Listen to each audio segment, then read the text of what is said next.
What's up, guys? On the fly. Yeah, we're not dead, believe it or not. It's been a long time, but and I'll tell you like this. Like one of my friends said, and we had done a podcast together, and he was like, "Well, I can't really do the podcast anymore." He said, "Adulting really sucks." And yeah, adulting does suck, and you got responsibilities.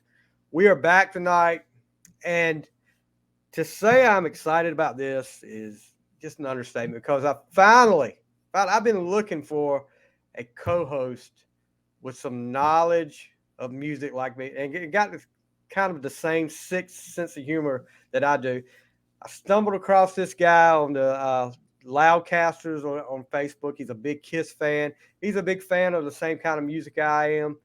We've actually done a show. We've got it in the bucket. We're waiting to get that out when we can do a bracket challenge, and I'll give you a little hint on that. We'll talk about that a little later. But with me tonight, my new co-host, Mr. Jason Wordham, straight out of Texas. Yes, and sir. Don't hold it against him. He's a Cowboys fan, but don't hold that against him. But what's up, buddy? How you doing tonight? I'm doing good, man. And I've been called many things in my life. Knowledgeable is not one of them. So I appreciate that. Yeah. We're already off to a great start. we have like whether that I was told one time at one of my first jobs, you know more useless information than anybody I know. So it may not be the best information that we're knowledgeable on, but it gets us somewhere. But yeah, excited about bringing him on. I appreciate you having me. Yeah, no, anytime, man. But to start off, we got a lot of catching up to do. And first thing we want to talk about, sad news, devastating news out of the music world. And this happened, it's been a couple weeks. Yeah, it's been a few weeks ago. It feels like it's been longer than that, I would say. Foo Fighters drummer Taylor Hawkins, and I know everybody knows by now, but passed away at the age of 50. And they were actually on tour and in Colombia, and they were scheduled to perform that night. They had to come out on stage. Of course, they sent representatives out on stage to say that he had passed away, and of course, Foo Fighters canceled the rest of the tour. Man, I don't know if you're a Foo Fighters fan. I'm a big Foo Fighters fan. Have been since Big Me came out with a Mentos commercial. But man, watching Taylor Hawkins over the years, one of those kind of drummers that just is a monster on the drums. I mean, he just takes over. And a lot of people didn't know he's got a pretty good singing voice too. He gets up on stage, sings a lot. And, matter of fact, it was a couple of nights after he passed, I was going through YouTube, and the concert, I think it was the last concert they did. It was one of the, was it Lollapalooza? They were doing like a series of them overseas, and he actually got up and sang "Somebody to Love," yeah, and did an incredible job. But man, I was just shocked to wake up and see that news. What was your reaction? Yeah, of course, I mean, being the ripe old age of 50, it hits you kind of hard because he just turned 50, I believe, in February, and I turned 50 next month, April. And I got a text from a friend of mine, and and I was like, of course, nowadays you're like, is this for real? Is this, Yeah. But it shocked me, but I knew the guy had demons because he's talked about it. He's talked, and it's like, you never know what somebody's going through. And it just, I think you can tell by the outpouring from like everybody from like Nancy Wilson, from Hart, to all these people, just Tommy Lee. I mean, he was a Tommy Lee like drummer. He was a goofball, but the dude was talented. And it's just, I hate seeing that because it's like, it's just, life is so short to begin with. And it's just, you pull for people like that have gotten it together and moved on. And it's just like, I mean, he had like a wife and a couple kids. I mean, yeah. And you can get into the, the judgmental stuff about drugs. I mean, we all have our demons, but I mean, it's heartbreaking, and it's a big loss for music. And that the band's crushed. I just saw their movie. Their movie was out. Yeah. It was a horror movie spoof, and I was like, and it cracked me up. I'm not a big horror movie person, but I love the Foo Fighters. I've liked them. I mean, of course, since Nirvana and like Oh yeah. the Mentos commercial. Since I think what was their Everlong came out. Was that their first single? Or Yeah, Everlong. and I just and they've always I mean, it was on Howard Stern. They would come on and play stuff, and it was like he would go. Taylor would go with Dave Grohl just to like support him and watch him play. He wasn't an ego guy, but he real humble guy. He told Dave Grohl, if it wasn't for you, I'd still be delivering pizzas, even though he was Yeah. playing with Alanis Morissette already. Just seems like a decent, humble guy that you just I mean, that sucks. I mean, it's a big Yeah, loss for it music. really did. And you know, to and you think about it, Dave Grohl, drummer for Nirvana, loses his lead singer to Yeah, tragic circumstance. Of course, everybody knows about Kurt Cobain. Then now you think about Dave Grohl, lead singer for Foo Fighters, loses his drummer. I mean, and yeah. and what he said, my best friend, Yeah. because they were pretty tight. Uh, how do they move on? Do they move on? Do we ever see the Foo Fighters again? I don't know because Because it seems like Dave Grohl's kind of talked about kind of before this kind of about moving on. Before he yeah, was talking about doing something solo and like, well, that is your solo band, but something from apart. But I mean, Zeppelin stopped when Bonham died, and because yeah, John Bonham was like Robert Plant's best friend, I don't and stuff like that. And there's always been rumors about getting Jason Bonham back. I mean, put a what do you do? Put a Matt Sorm in there, or put a Jason Bonham in there? I mean, he's that's playing with Sammy, but is it going to be the same? Because he's only their second drummer, right? Because the original yeah, one left after the first album. yeah. That's a hard one, man. I mean, That's you think about like look at Metallica when Cliff Burton, the bus wreck and he dies. Um, Kiss. Metallica, Kiss, yeah, with Eric Carr. Yeah. So there's I guess, but you know, I don't know if they come back as Foo Fighters. I don't know if Dave Grohl does it anymore. I think he may do little side bands or may do his own stuff, but I don't know if Dave Grohl does a Foo Fighter anymore. And I'll tell you this: you talked about the movie, the soundtrack to the movie. I Yeah. don't know if you've had a chance to listen to it, and I am not a fan of like the hard stuff, but this was really good. I, Right. I was out doing work in the yard over the weekend, and I had it on my headphones. I said, I want something new to listen to, and I said, well, let's listen to this. And man, I was really shocked. I was like, because I'd heard all of it. It's really, really hard. It's really hard. But man, they did a great job on it. I don't know if you've had a chance to listen to that or not. Yeah, and you love a band that's established like that. That they do like a thrash hard rock album, but they also a couple last they did a disco. They did like those Bee Yes, Gees the Bee covers. Gees. I mean, it's like you go from the Bee Gees to like Motorhead. I mean, that's pretty cool. But I agree with you. I don't know if they come back. I think they're more like I think Metallica had to go on because they were so young and they hadn't quite made Yeah, it. Zeppelin was already established, and I think I mean, it's not that they weren't close to Cliff, but they were older and they had already made it. And the Foo Fighters are established. It may be yeah. It I may be kind of then. and it ain't like Kiss, it ain't like business as usual. Let's just push forward. No, no. But I mean everybody has their reasons, I mean it's that's an that I agree with you. I don't think I mean I think it would stink, but I mean is it going to be really the same band without Taylor? I mean it's He had so much to do with it. Everybody, and watching the video of that concert and watching the screen behind them, what the crowd was seeing, there was majority of the time Taylor was on the screen. If it was either Taylor or Dave, and I mean he had such a big part of that band, and I just don't know with Dave Grohl already talking about going out and doing something different. I just think this might be what happens. That might be what happens. Foo Fighters might not be back again. I think Dave Grohl is one of the greats of rock and roll, and it's like Yeah, he's not like he's not like the Stones or Bon Jovi when they replace somebody. Oh, they don't really acknowledge them. Like, the guy that replaced Bill Wyman, the Stones. I mean, he's been in the band, 30 years, and they just put the four on there. Bon Jovi's the same way.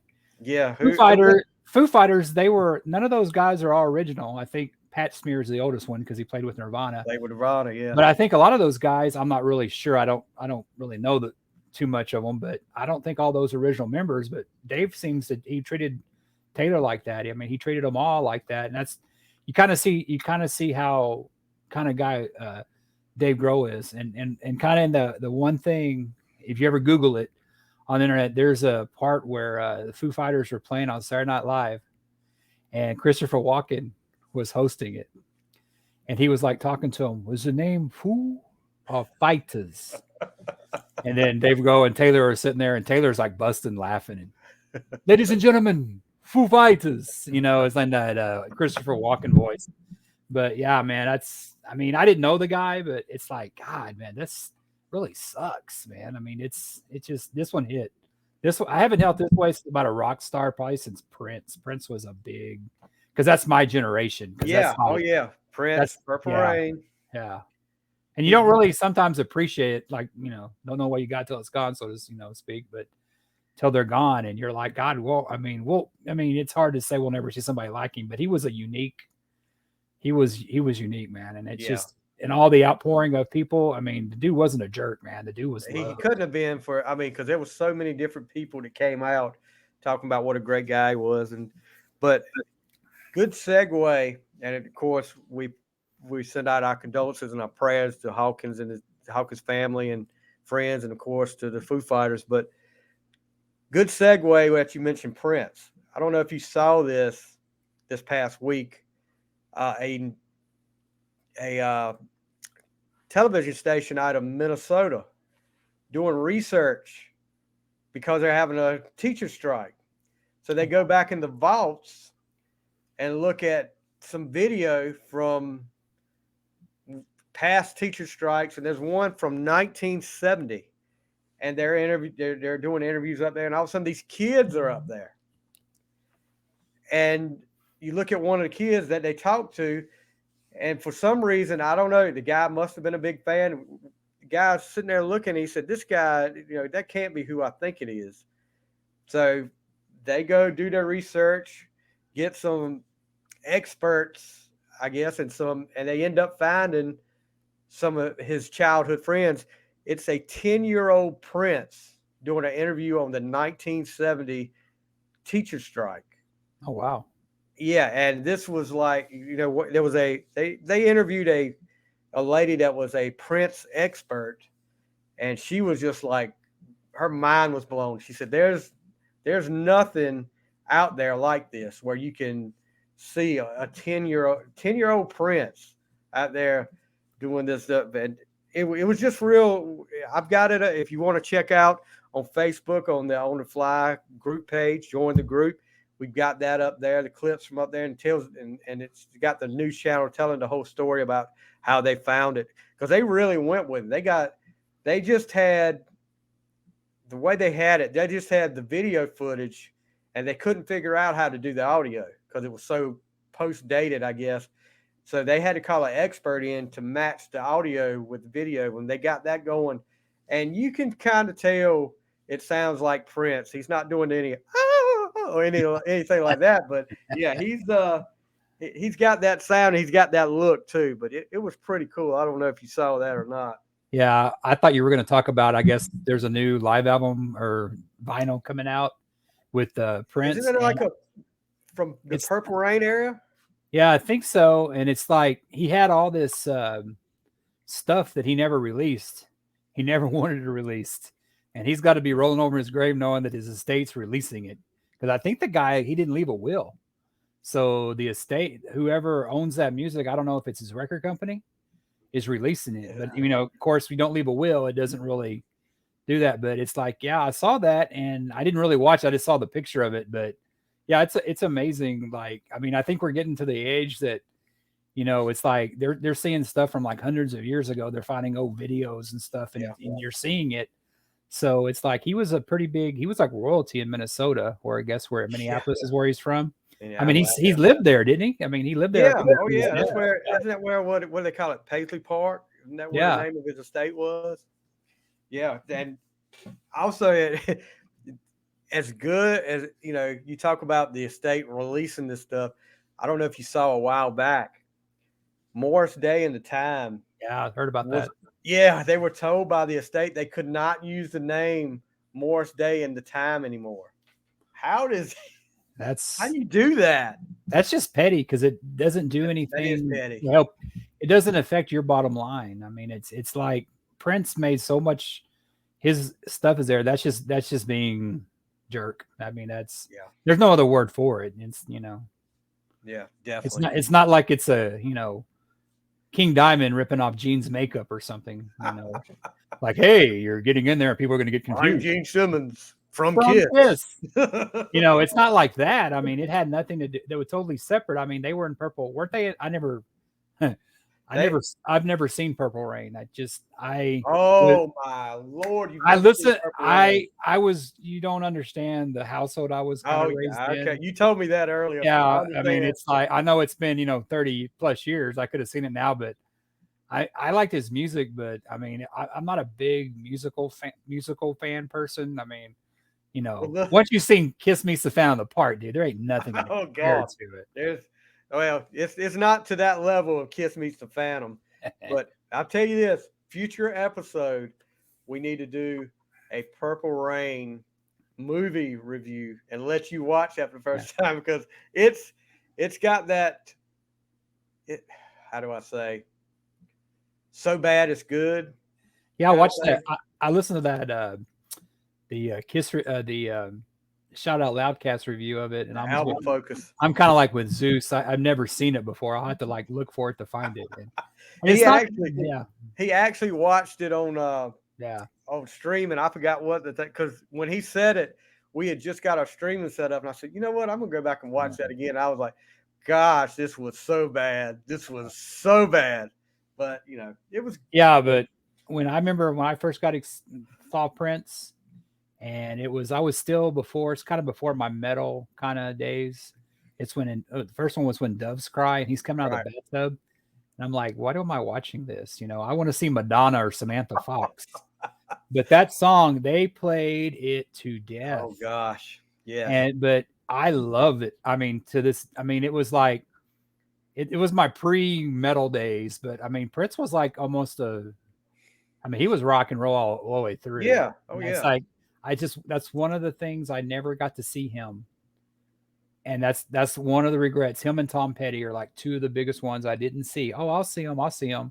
yeah. And it's like my boss actually back in the 90s went and saw him. He played here in San Antonio. And I was talking to him. Oh, and saw Prince. I go, who'd you go with? Gloria, his wife? He goes, no, by myself. I go, dude, I love Prince. You could have asked me. Yeah, but I do that too. I'll go to a concert by myself. Nobody wants to go. I'll go. I don't care. So last, we'll do one more of the current thing. This is this came out today. Apparently, Deacon Fry has decided to leave the Eagles. Eagles announced that he will step down from performing with the group after touring with him since 2017. And their statement was Deacon Fry has devoted the past 4.5 years to carrying on his father's legacy. And after some weeks of reflection, he now feels that it's time for him to forge his own path. We understand completely and we support him in whatever he wishes to pursue in the years ahead. So it sounds like he's going out on his own. And me and you talked earlier before we started live. The Eagles, and I agree with you. You made the statement. The Eagles were not the Eagles when Glenn Fry died, and and I did like the fact they let Deacon come in. They got Vince Gill, which I think was a great move. Vince Gill is, oh man, sings great, great voice, and can play the heck out of a guitar too. Yes. But is this? We're talking about the Foo Fighters. Is this mean the end of the Eagles now? Well, my question is, why now? they're got a tour coming up. Yeah, They're playing Austin here, and like I haven't seen them. I saw them on the Hell Freezes Over tour and stuff like that. And to me, that was kind of the great lineup on there. And when you lose, who's the guitar player that wrote Hotel California? Um, Felder, yeah, Phil. Not, Don Felder. not yeah. When you lose that one, and Don and then Glenn Fry, I mean, I that's just hard for me. But I don't really buy that it just he made a decision because the tours they're playing Austin. Those tours been announced for a while. Yeah, And it's like they never stop because it's like they just finished one tour and they dropped on the other one. jumped right onto another. Was this the one where they're playing the entire Hotel California on this tour? Or was that the last tour? It was I think it was the last one. Okay. Yeah. I got to see Don Henley did a solo tour probably about I think right before. I don't know if Glenn Fry had maybe Glenn Fry had passed away. He played here a little theater, and I went and saw him, and Don's always been my favorite Eagle, Yeah. Texan, but I love his solo stuff, I did too. and I actually bought a Walden Woods tree and planted it back in the day, back in the early '90s when he was doing that. Yeah, I remember. And I actually bought one. So it's like, I mean, I'm a Don Henley is just to me, but Glenn Fry was great too. Yeah, But it's just without them together, it's just hard. But I mean, did they have a dispute over money? Did did the estate come into town? Glenn's estate was something with his son, or maybe he just wants to branch out. We could yeah. be wrong.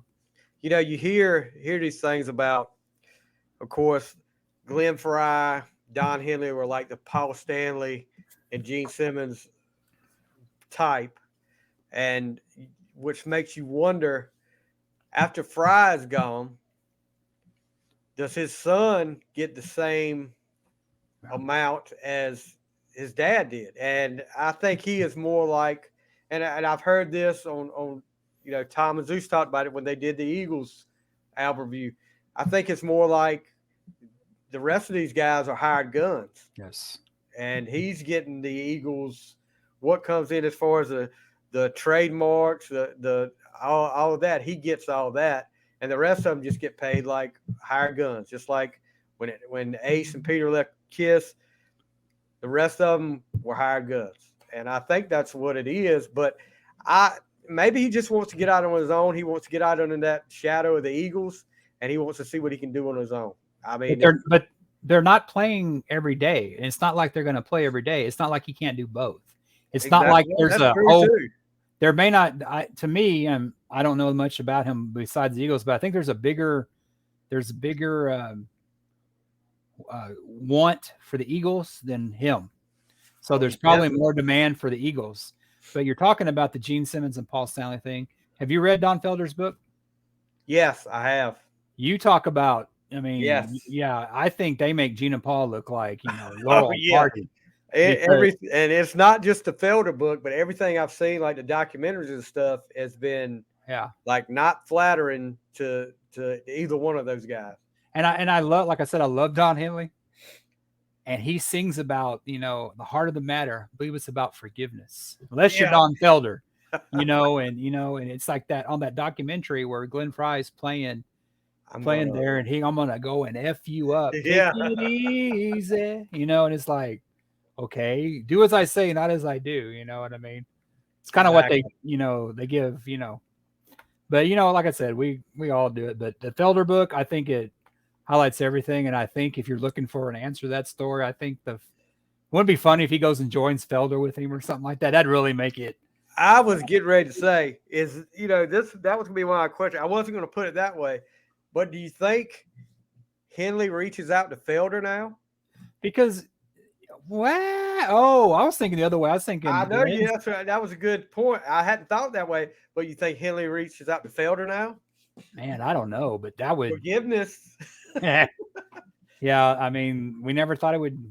Hell Freezes Over Part 2. Hell Freezes Over Part 2. That'll be the next tour. Yeah, if you ever heard his Don Felder's, he talks to Howard Stern. God, probably about maybe 10 years ago. He was talking about how he wrote Hotel California just on his couch But when Yeah, you're out there facing the Pacific Ocean on your in your mansion, and I'd get inspiration too, man. I could yeah. write anything. Little, little helper there. Yeah, but hey, I'd never. Hey, that would. That actually might get me to go.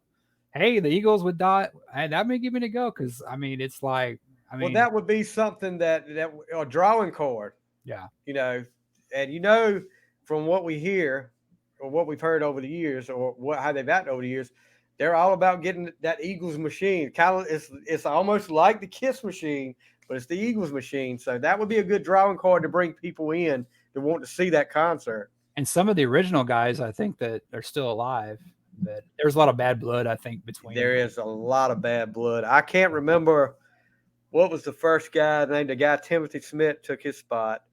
Yeah, he's Uh, the one that sang "One of These Nights" or something like that. He didn't want yeah, to sing it, or he no, didn't you want got to to, sing it you every got it, night. you got to sing it. And it's like, yeah, be like, Peter Chris, you're not going to sing Beth or Circus 76. Like, no, I don't want to sing Beth. I just can't imagine Peter not wanting these on time on stage in the front, though. I mean, I don't think Yeah, Peter would have that problem. no, Rightly so, So Peter wouldn't have that problem. All right, before we get into the top 10, I have to, and like I said, adulting sucks, and I've been slack on the podcast and on my Twitter page. I'm getting back into it now, but we left off with the Motley Crue Music Madness tournament. The last time we talked, it was the Final Four matchups, and we're going to talk about that right now. We're going to tell you what the championship is going to be. March Madness now. Of course, my Carolina Tar Heels couldn't pull it out the other night, but yeah, we'll see about this matchup here. So the first matchup was Kickstart My Heart versus Shout at the Devil. So you had a Dr. Feelgood versus Dr. Feelgood versus Shout the Devil matchup, and so you know Kickstart My Heart was really rolling through the whole bracket. And it's kind of surprising to me, but Shout at the Devil got the win. 53%, almost 54% of the vote went to Shout the Devil. Um, if you had your pick there, what would you go with there? Kickstart My Heart. Yeah. Shout Out the Devil is a horrible song. I mean, that to me, that's my opinion. That's just my opinion. You The know, best version was the '97 remake. I think I just never cared for that song because it's too cliche, I guess. But nostalgia. Kickstart My Heart, next to Home Sweet Home, is their best song ever. Yeah. Nostalgia wise, for me, Shout the Devil was the first Motley Crue song I heard. I remember my cousin put the vinyl on, and I was like, what the heck is this? And, I was kind of scared too, but, then I was like, okay, this is pretty cool here. So Shout at the Devil moves into the championship. And in the other semifinal, Home Sweet Home versus Girls, Girls, Girls. And to say, Home Sweet Home was moving right along, and Girls, Girls, Girls was in the bracket. They were edging by, and they'd had some where they would, of course, the first two rounds they demolished who they went up against. But surprising to me, Girls, Girls, Girls gets the win, 51% over Home Sweet Home at 49%. Now, to me, Home Sweet Home should have won the whole thing, to me. But I don't know what you think about this. Girls, Girls, Girls, Home Sweet Home. Well, evidently, I love both songs. I mean, my when I got into Crew, it was around. I mean, maybe that's why I'm not as a big fan of Shout the Devil because I got in Theater of Pain, and Right. I love the album Theater of Pain. I mean, keep your eye on the money. I know people hate that album. I love it Oh, because I that was love my that first album. to Crew, and I think I don't know Home Sweet. Okay, you said it's going to be Home Sweet Home versus. I mean, No. Girls, Girls, Girls versus Shout at the Devil now. oh, okay, that too. Okay, sorry. Um, I think Shout the Devil gets this one because I think, like you said, it's nostalgia. It's not Yeah. my favorite, but that's a lot of people's probably the vote on this poll. That was probably their exposure to Motley Crue.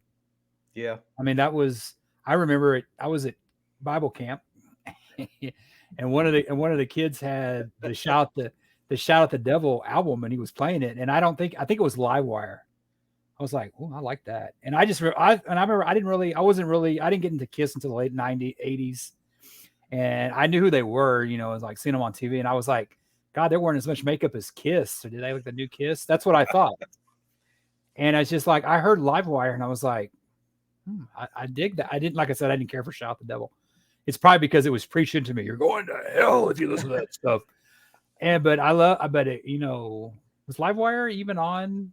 That's on Too Fast for Love. Okay, and it had to be something else. See, I'm gonna get, it's yeah, okay. Well, I Too heard Young to something on Fall in there. Love. Yeah, it could have been, but it Yeah, was something that, and I think Shout the Devil will. I think that's what they're known for mostly. But Girls, Girls, Girls is pretty iconic too. yeah, You mean you'd be a 15-year-old boy watching that video when it came out, especially the uncensored one, man. You'd vote 20 times in a row for that song.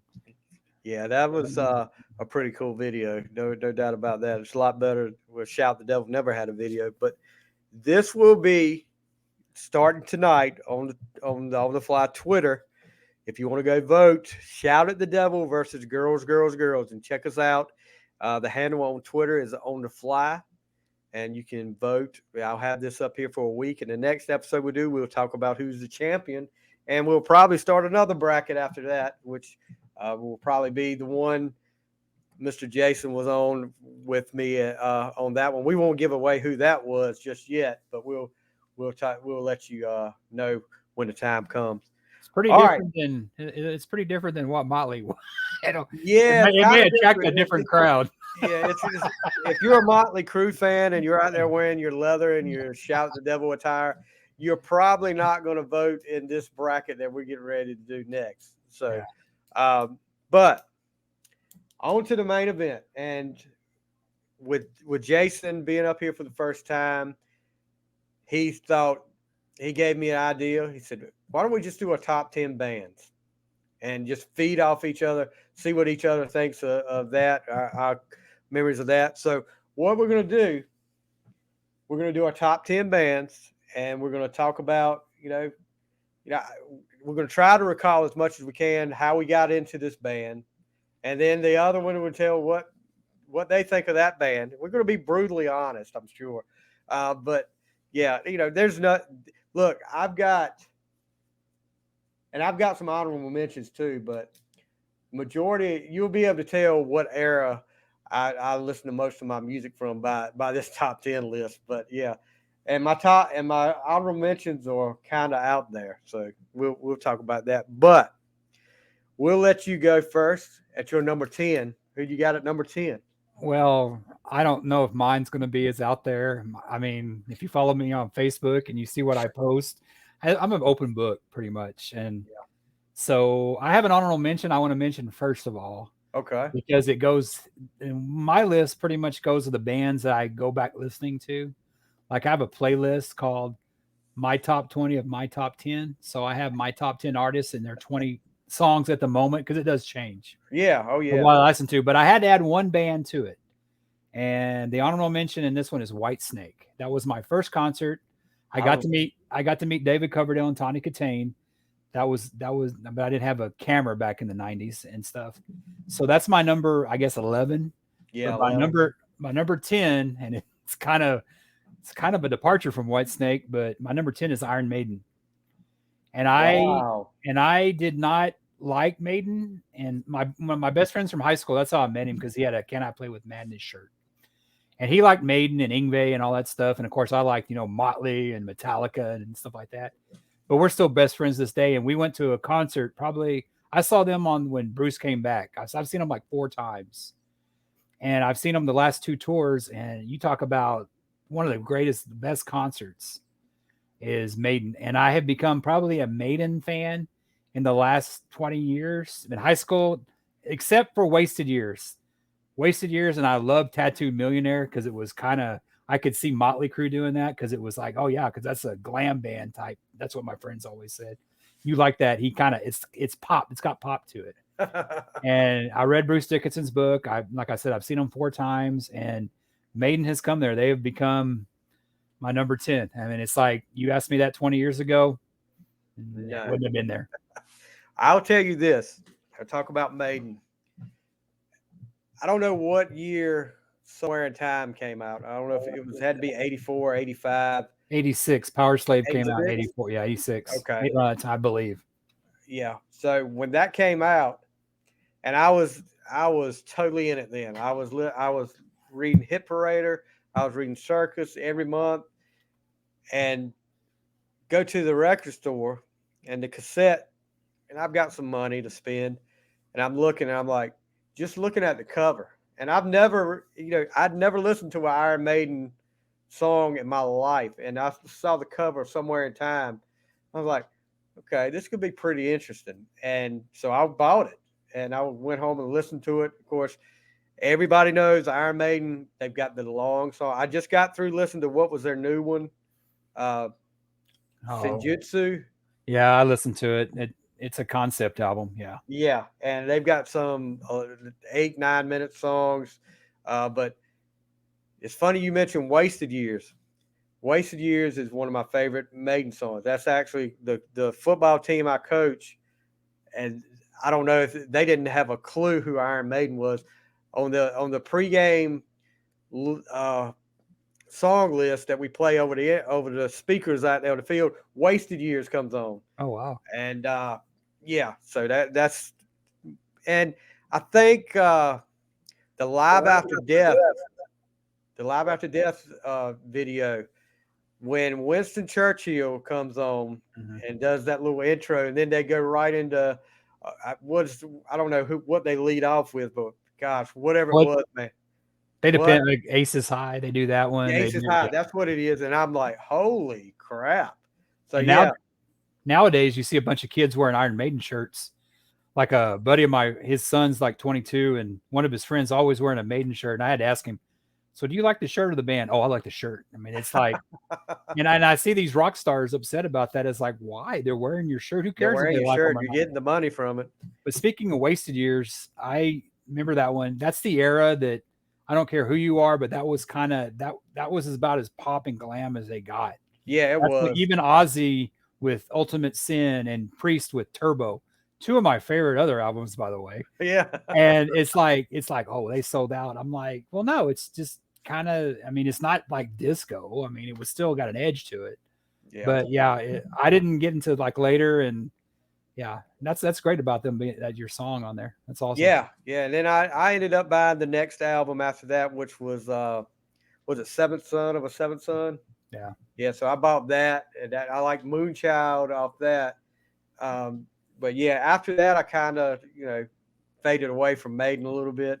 But I think it wasn't that was that the last one Bruce did with them, or was it a while after that he left? I think it was it's Quick or Be Dead, Be Quick or Be Dead, I think. Okay, And yeah, and then they came back with Brave New, or is it Brave New World? yeah, Yeah, and that's another band that I was told not to listen to because I remember hearing Mark of the Beast when it came out and stuff, and it's like people are just so freaked out about it, and I'm like, well, that's what the Bible says. It talks. He's quoting a Bible verse, the yep, fake Vincent Price, and I was so disappointed it wasn't Vincent Price. Bruce Dickinson said that they wanted Vincent Price, but he wanted like $5,000 to do it. So they got some other actor that did it, and nobody could tell. I was like, well, that's a good point. yeah. I mean, it doesn't make a difference there. It was pretty cool what they did. You talk about not allowed to listen to it. A friend of mine, we're still pretty good friends. He lives a ways away from me now, but uh, he was my preacher's son at Mm. the time, and this was, in the whole what it had to be 86, 87, maybe 88. Cinderella Long Cold Winter came out, and he was with me and my brother. Went to the record store. He bought Long Cold Winter on cassette. His mom got home. He got home. His mom made him give him the liner notes with the lyrics. He had to get rid of that Cinderella Long Cold Winter. They're tame. I was like, oh man. I said, I'll take it off your hands. Don't worry about it. I said, my mom doesn't care. But My grandmother bought me that one. Went to Kmart to get it. And the only thing yeah, she did is she looked at it and she's like, "Are those guys or girls?" Oh, if you want it. you should have And got her the Poison album and then. yeah, I already had that. Yeah. Poison was, yeah. Cinderella was great. I mean, that was a Yeah, great album. I loved Cinderella. But all right, my number 10, and this is I actually got to see them in concert a couple years ago. Went backstage, met them, got one of my CDs autographed, pictures with them. And number 10 for me is Striper. Uh, Mm. and I was introduced to Striper. You talk about church camp. Church camp, we're in a freaking dorm with like 15 to 20 teenage boys in there. We're sitting there listening to the stuff. And of all things, and this is kind of off the track a little bit. Of all things at a church camp, all of a sudden somebody starts playing. I don't know if you remember Two Live Crew with Luke Skywalker, and we're on the porch at a church camp, and somebody's playing one of their songs about what they want, and I'm not gonna say the other word, what, but yeah, I mean, how we didn't get struck by lightning there, I don't know, but a friend of mine had a Stripe to hell with the devil. Heard actually heard the intro into Hell with the Devil. I was like, this is pretty cool, and then Calling on You was cool. Free was really good. And then, of course, I'm a sucker for a ballad. And honestly comes on and you're like, oh man, this is the typical 80s ballad right here. And, then go on to In God We Trust, which had Always There for You, which is one of my favorite songs that they do. But they got a little different and to try to get away from what they were. But now, if you listen to them now, they're a lot heavier than they were back in the '80s. I know when we went to see them in concert, it was at a small venue, and when they plugged in, I would say we were like 10 rows from the stage, and the opening band was a acoustic band. But when the Striper plugged in, it was just like, but yeah, I mean they still got it. Um, they the notes that guy can hit. I mean, Sweet can hit is he can still do it. It just amazes me, which they did, and I think they're kind of fatigued of honestly because they did not play that in concert. They didn't play it live, so they must be really fatigued for that. But they played a lot of the old stuff. They actually did a cover. Uh, they covered Kiss, shouted out loud. I say shout at the devil, but what else did they do that night? Did they play Shining Star? Because didn't they cover that on one of their albums? Yeah, they did Shining Star, and I want to say they did Heaven and Hell by Black Sabbath. But That's kind yeah, of a which yeah, is yeah, but that song's not. I mean it's it's about the. I mean we all know what that song's about, but yeah, yeah, yeah. But it was Striper. yeah. I got to go backstage. Really nice guys. They took their time and signed everything. Talked to us for a little while. But Striper is my number 10. And if I'm going with an honorable mention, whew, I've got one, two, three, four, five, six. If I had to pick one out of here, I'm going to go off the beaten path a little bit. So, um, New Edition. I don't know if you remember those guys. Oh yeah, I do. This will tell you one year for my birthday when I got my money, I went to the big mall where the record store was. The cassettes I bought was Prince Purple Rain, Kiss Animalize, and New Edition cassette. And I bought a Prince Purple Rain shirt. So yeah, I was kind of getting all. The only thing I didn't do back then was country, which I came to that in the '90s. But yeah, so New Edition would be one of my honorable mentions. But I've got several here, but we won't get into all of that right now. Striper. I was never a fan of Striper. I don't. There's no bands I hate and can't stand. But believe it or not, my growing up, Striper was as bad as Iron Maiden or Judas Priest. Like, oh, that's secular, and they're in this Oh, world. really? Yeah, and yeah. So I never, and that wasn't why, but it seems like the quote unquote religious kind of community they always have like they had Petra, which was a Christian rock Yeah, band, Petra. Yep. but it seems like they always have the Wish version. You ever order anything off Wish? It's like a knockoff. Yes, And yes. I always thought Striper was kind of. I just never and I don't like gospel music because I guess I had to listen to it for so much. So I consider Striper gospel music. Right. Don't they put a verse on there? I had that stuff thrown at me, and it's kind of like I didn't like grunge for a long time because life sucked enough, and I didn't be reminded of it. Thank you, Eddie Vedder. Back then, Ah, it was kind of like that with Striper. I just it's like it just really it didn't appeal to me. Like I said, but I mean, obviously, it was a cool song, but yeah. it's got that double meaning where I could be singing it to a chick or I could be singing to the good Lord above. See, That's that's what, something. Yeah, later years, you yeah. listen to it now, and you're like, okay, yeah, that could be two ways. I like New Edition. They were. Did you follow Belle Biv DeVoe and was that who Yeah. broke Oh off yeah. and Bobby Velvet Brown? Devoe, then Bobby Brown, Ralph Tresvant, uh, Johnny Gill. Yeah. They uh they were big, big back then. And then I don't know if you watched if you're out there, I don't know, and I'm sure people will remember if you're a New Edition fan. They actually did a New Edition story, the two-part movie. I think it was two-part, may have been three, but it was a two-part movie, and it had to be input from the band, and they had the total input on it, and it told the whole story. They didn't hold anything back. It was really good. I don't know if you're even a I mean, I like watching any kind of music movie when it tells the story of the band. So if you're not a fan of it, you might like it. You know, if you are a Mhm. fan, you'll definitely like it. But yeah, New Edition was one of the big ones for me back in the '80s. I remember that. What was their first song? Cool It Now. Was that the one? Yeah, that was the one off that album that really set it up. But they had a debut album and they sang a song called Candy Girl, which I'm I don't not the remember that biggest one. fan of that. But Cool It Now was what started it for me. That was everywhere. I just remember that one went everywhere. Yeah, yeah, I don't know. I always liked Bobby Brown. I always thought that like I thought My Prerogative was great. I mean, yeah. I Oh liked his yeah, stuff on there, and he was on fire with that first album. Well, he did with the second album actually he did, but he was on fire then. So who's your number nine? okay, I'm probably gonna get criticized for this.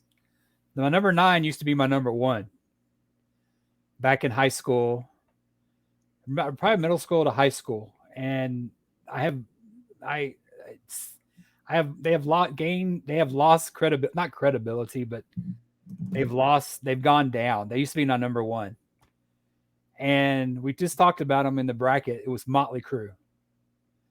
Between probably the Motley Crue. Theater of Pain and Girls Dr. Feelgood actually. And well up to the 94 album.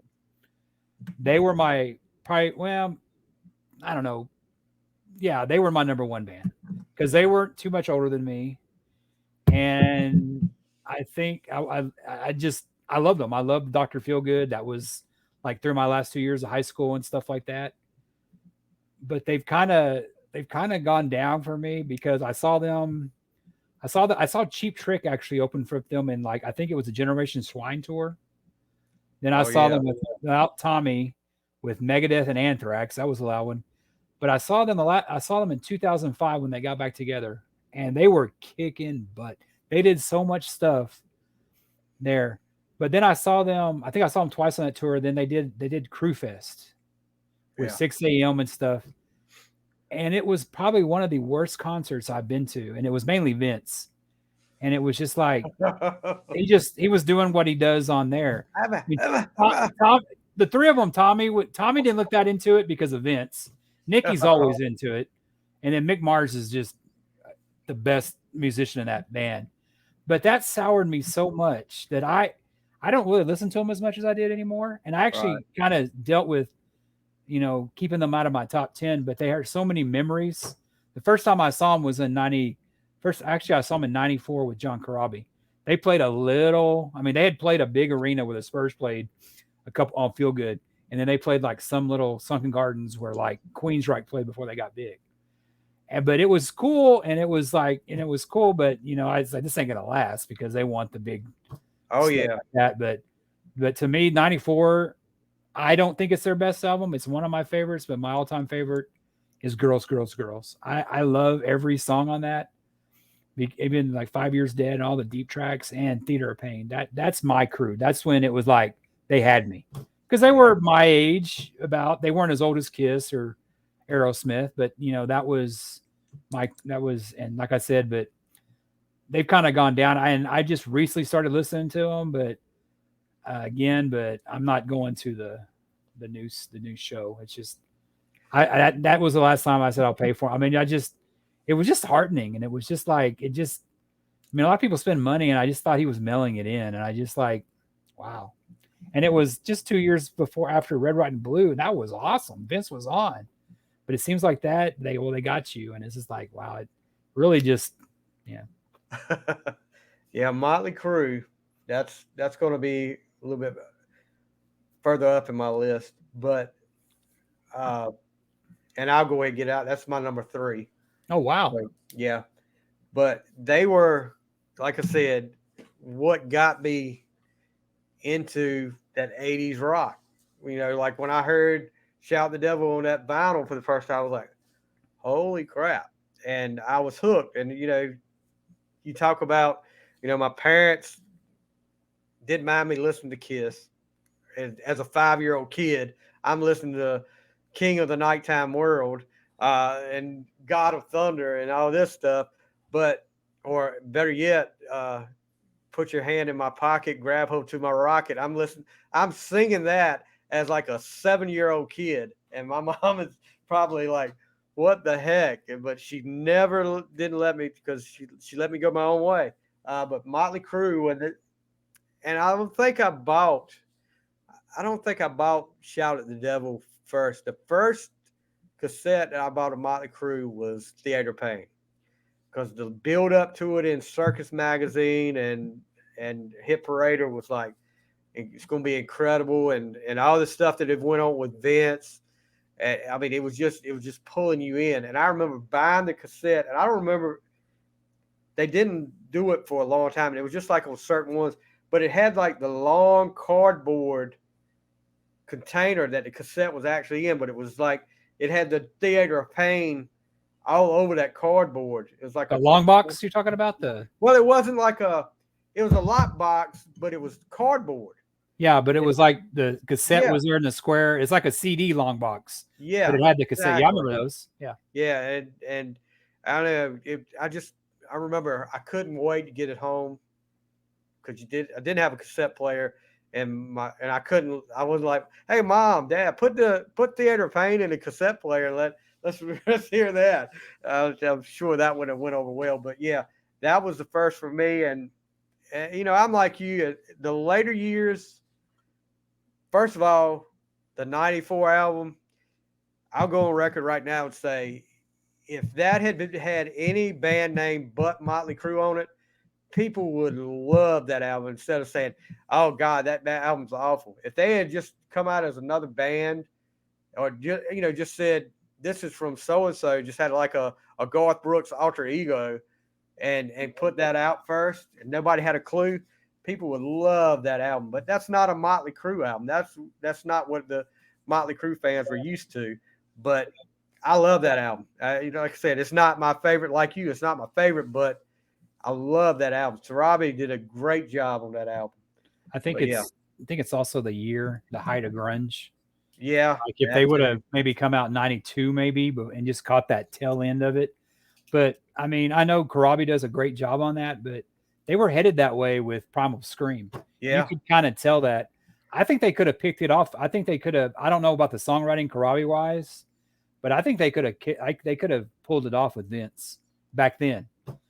A Motley Crue like album like that, and I don't. But I don't know if Motley Crue would have survived anyway because they were seen as such a relic of the '80s. Like look at Eddie Vedder calling them out the other day, yeah, about that.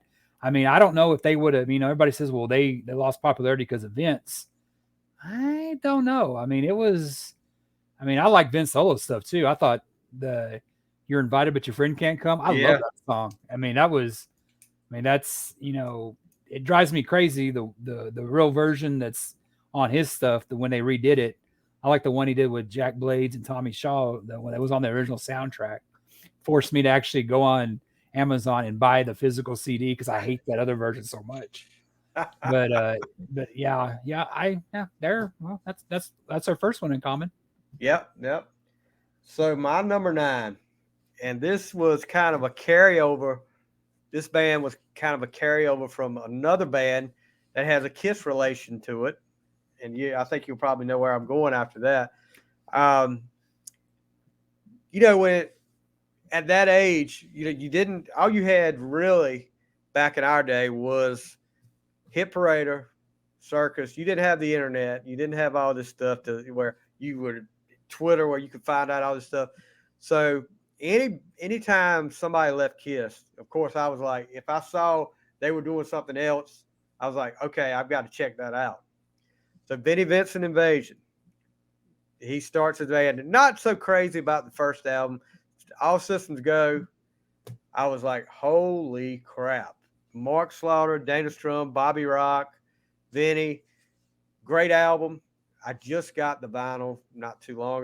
Matter of fact, last week of that, which I was really excited about. I've been looking for that for a while. But then Vinny just does a Vinny and says, you know what? Screw it. I'm breaking the band up. And then here you come. Of course, Bobby Rock goes, I think he ended up with Nelson, and Strum and Slaughter start Slaughter. And I can remember there's a lot of stories you're going to hear about me going to the record store the day or the day after. I think it may have been the day after uh, the first album came out. And I got that cassette, and I got home, and like I said, played it cover to cover. The second album, Wildlife, was actually better to me than the first one. But uh, man, Mark Slaughter, Dana Strum, I think it was Tim Kelly, the late Tim Kelly, and Bloss. I can't. I'm butchering. Glossy Loss or something like that. Yeah, something like that. I'll butcher his name, but yeah, I could listen to the Wildlife. We had the CD and had it in my brother's car when he would go wherever we would go, and he had a booming system, and we had that thing cranked up, and we'd listen to it start to finish over and over again. But yeah, Slaughter for me is my number nine. So Slaughter's your number 9, not Vinnie Vincent Invasion. Yeah, Slaughter, not Vinnie No, Vincent Invasion.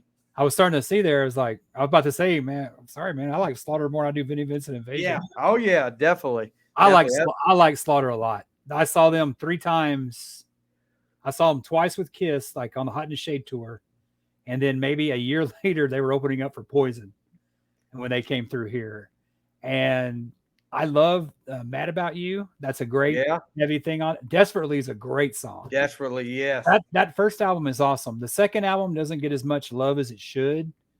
Like there's a song called "Hold On," Yeah. and you listen to that, it sounds like "Don't Go Away, Mad." Don't go away. That Motley "Don't Go Away, Girl." Or Don't "Don't go Go away, Away, Mad." mad. Just go It's got away. the same kind of thing to Yeah. it. But yeah, I like Slaughter. Slaughter's great. I don't know too much about him after that. I don't know if they're still. I heard about Tim Kelly dying, Yeah. Tim and Kelly passed. They still tour. Matter of fact, they're on tour right now, but I don't think they put out an album in a while. I did you mean, know who? I don't know if you know your history too much, but did you know who recommended Randy Rhoads to Ozzy? Dana Strum. Yeah, Yeah. I just listened to Ozzy's book. Thank God there's another person doing it. I mean, it's like, but he talks Oh, about how what do you? I was doing, and then he talks Sean. he talks about how him and Dana Strum were like good friends, and I think and he recommended there. I never knew that. I mean, Yeah, I didn't I've get into heard that Ozzy. before. I didn't get into Ozzy till like I was late to the party on him. I was like Bark at the Moon, so I was after Randy. So to me, Zach Wild is like right up Yeah, there I with was even Randy. later. I got into Ozzy with Ultimate Sin. So Oh wow, Jakey Lee was who I started off with, and then I went back, and what can you say about Randy Rhoads? It's just incredible. all of But them, all the guitar players he's had. I mean, he had. Look, I mean, how do you get that lucky, Ozzy? You get three. I think well, yeah, you get three great uh, guitar players. I mean, Zach Wild, Jakey Lee, and Randy Rhoads. I mean, He always had good drummers like Tommy Aldrich because he played with those Whitesnake albums. Plus, he played with I think it was he played with Rudy Sarzo, wasn't they on that Blizzard of Oz lineup? yeah, yeah. Yeah, Then he went from there and got Randy Castillo. I mean, who played another with tragic death. Another tragic. played with Motley Crue too. Yeah. Yeah, and of course, late Randy Castillo. And yeah, like you said, tragic death there too. Nah. But yeah, we need to stop doing that. You guys need to stop doing that. That's getting us down there. Yeah. So that's my number 9. What's your number 8? Well, we're gonna have to talk about death again. So Oh, this band, I was late to the party on them. I tell my friends this that are older than me, and they're like, "Oh my god, you?" Van Halen is my number 8. I heard Van Halen when they did Jump. I didn't know who they were before. I heard Jump, David Lee Roth, and them. Where I was like, man, that Eddie Van Halen's looks like he's a really happy guy. He's always smiling because he was drinking. I would have been too. But yeah, but when Jump came out, and I remember getting Panama. I just for my favorite song for song. I love that album. But overall, I am a Sammy Hagar guy. I had one little taste with David, but I love David Lee Roth. I love David Lee Roth's solo stuff more than I do his stuff with Van Halen. And the Sammy Hagar, the 5150, and the fun call from the F word, whatever. yeah. And and I can't believe it. you ate one too. That is so great, and I think it was great. And I think a lot of people were like, "Oh, it's not the same." But we got Eat 'Em and Smile and Skyscraper, which Yeah. I love. I also love A Little It's Not Enough. We got those 3 albums, and we got, all those Van Halen albums. So it's split up. And I was such a David guy until I saw them live. And I always loved Sammy, but I didn't real appreciate Sammy until I saw them on that tour they did together, the David and Sam show or whatever. Yeah. And David Lee Roth was doing all this karate stuff, and he had Did he have the flags out? his sword. But yeah, and all that stuff going on, and then I saw Sammy. He had Michael Anthony with him. He was drinking a bunch of tequila, had a bunch of hooters or strippers out there dancing with him. I go, and then I got the more appreciation for Sammy. It's like, well, that's what I grew up kind of with.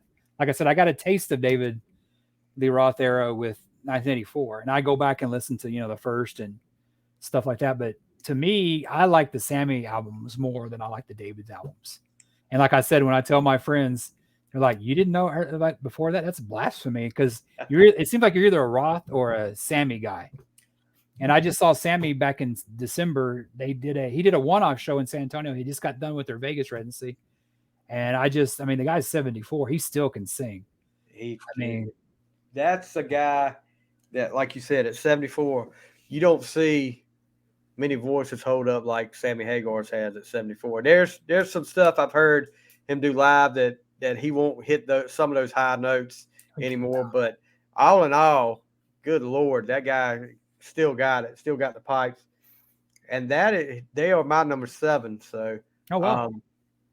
But yeah, I'm like, So are you a Dave or Sammy guy? Which one do you prefer? mm, you know, I guess I'm like you. I was more. I was around more or remember more about Sammy. Uh, but my first Van Halen, I guess, intro was Diver Down. Wow. Listening to Casey Kasem's Top 40 and hearing Pretty Woman, the Roy Orbison remake that they did, and that was in the top 40, and hearing that. And then somehow, I don't know how, I guess one of my brother's friends must have had Diver Down on cassette or something. And then to hear the Intruder intro to Pretty Woman, and I'm like, okay, I don't know what they're doing there, but it sounds kind of freaky. I don't know how he's doing that, but yeah. And then you, of course, I'm like you with Jump and all that, but I guess, curiosity to see how they would handle not how would Van Halen sound without David Lee Roth. 5150, I had to go out and buy it when it came out, and start to finish, I loved it. And I don't. There's no. The only Van Halen that I did not enjoy was Gary Sharon. I mean that album there, except for Without You, it's not a Van Halen album. It just sounds like another band. I mean, people talk about the '94 album with Motley Crue. but this one sounded like something else, and I think it backfired on them. I love Michael. Michael Anthony is one of my favorite people in rock.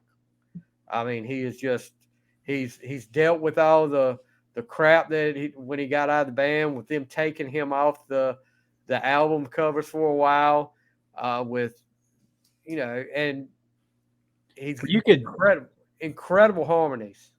you could tell like you'd go watch an old Van Halen thing and you could tell it made David look better.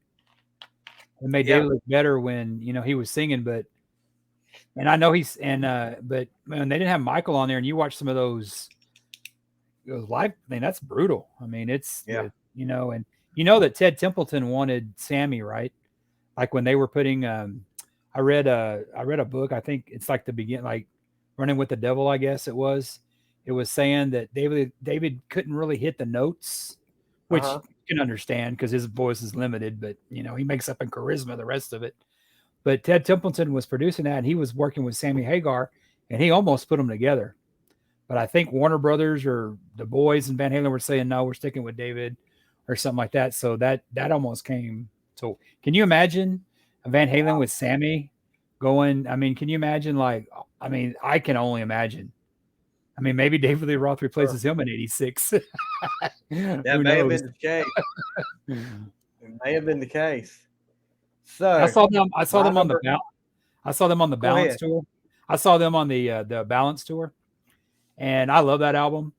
It's I kind do of too. dark. It's kind of dark for them, It but is. I mean, I know it's not one of Sammy's favorites, but man, there's just some great songs on that album. The last two albums were just great. I mean, I think, yeah, I mean, it's just, I mean, I love it. I love the Sammy era. Don't Tell Me What Love Can Do is awesome. And then when the Circle during COVID, when the Circle came out and did the remake of that, they recorded it off. Oh man, you could hear Michael Anthony coming alive again. I was like, holy crap, this is What's awesome. that? What's that ballad they did? The Can't Stop Loving You. no, it was the one after that. Oh gosh, yes. They didn't play it a lot, but I love that It was song. a It's got that single. weird intro to it. It's Yeah, they like, I released it mean, as a single, and I don't know why. and I can't remember the Sammy name, but Sammy Wales on gosh, that. Yeah. That- yeah. It's not don't hold tell me what on, love I'm can gonna do. It's find it. But while we're waiting for me to do that, my number eight. And hold on, we're gonna get you can do it. I'll look it up. not enough, not enough. Yes, not enough. Should Yeah, have been a huge hit. Then again, the time. the time and The grunge killed everything. I mean, it's yep, just even it's just like I mean, Alice in Chains was huge at the time. I mean that's probably why they kind of went that era. They didn't go over the rails like Kiss did with Carnival of Souls. I mean, it was oh still Van Halen to me. yeah. Kiss tried to be a grunge band with Carl songs, which I didn't mind it. I did. I got some songs on that album. Still, it's still better than the Elder, my opinion. So let's go to my number eight, and this was a band. Like I said, you're gonna know what era I was at. But number eight for me, and it started off with Pyromania, but Def Leppard, my number eight. Pyromania, another album my cousin had put on, and you hear Rock of Ages, and you hear Foolin', uh, Photograph, and I'm like, this is great. I don't know. I was like, my brother's buying a Union Jack bandana for some reason. I mean, there's stuff like that all over the place. But then, you know, like I said, I read those magazines cover to cover, Circus and Hit Parader, and all you heard for like the longest time was the build up to Def Leppard's next album after Pyromania. This this album. Then Rick Allen has his accident, his arms off. Don't know what's going to happen there. But finally, Hysteria comes out, and that was another one. I didn't buy it the day it came out, but I waited a couple weeks, and I listened, and You couldn't escape it back then. I mean, Yeah, I mean, it was big as Thriller. I mean, it was people don't realize how big they were. but it started out slow because they put Women was the first single, I think, and that was not that great. But then the next, how many? I don't even know how many singles they released off that album. It had to be 6 or 7, but it was just like it took off. And I think it was when was it Pour Some Sugar on Me came out. I think That Animal wasn't Animal. Animal, yeah, Animal. Animal, and then it started taking off, and it just started snowballing. It was like every song on that album was incredible. And after that, Adrenalize was okay, but nothing to me. High and Dry. I didn't get into High and Dry like some people do. I liked some of the songs on there, but those two right there, Pyromania and Hysteria, or Def Leppard to me. And I mean, you could go back and I could listen to those two albums, just put them on one right after the other, and have no problem with any song on there. But some of the stuff that come out after that, they tried to change with the times. I think Slang was okay, but X, I couldn't get into some of that stuff like that. It was kind of like, I won't say it was as bad as, I'm not going to mention that band's, well, I'm going to say it, as bad as Bon Jovi gets over the years. I'm going to tell you, the last Bon Jovi album, what was it, 2021? I listened to it, and I was like, I'm going to be in a state of depression after this album. It's not Bon Jovi, but that's another thing for another time. But Def Leppard is my number 8. My number 7, Def Leppard. Oh I wow, we was did I old was late. switcheroo there. I was late to the party. I remember being in church, and there's a hymnal called Rock of Ages. And I remember like Yeah, Rock of Ages. Yeah, Def Leppard, dude. And it was like, I don't think, and it was like, I didn't know who it was. Like, man, they sound pretty cool. Did they sing Christian music? This is before I got into metal. This is before I was into my Madonna and Prince, my pop era stuff. And I remember not really being a fan of theirs too much because it's like, man, they're okay. But I had the Union Jack shirt though. I don't know where I got that from. It had to be Joe Elliott and was it Photograph he wears it in? And I think everybody did back then. when I heard Animal, I was like, okay, I like this.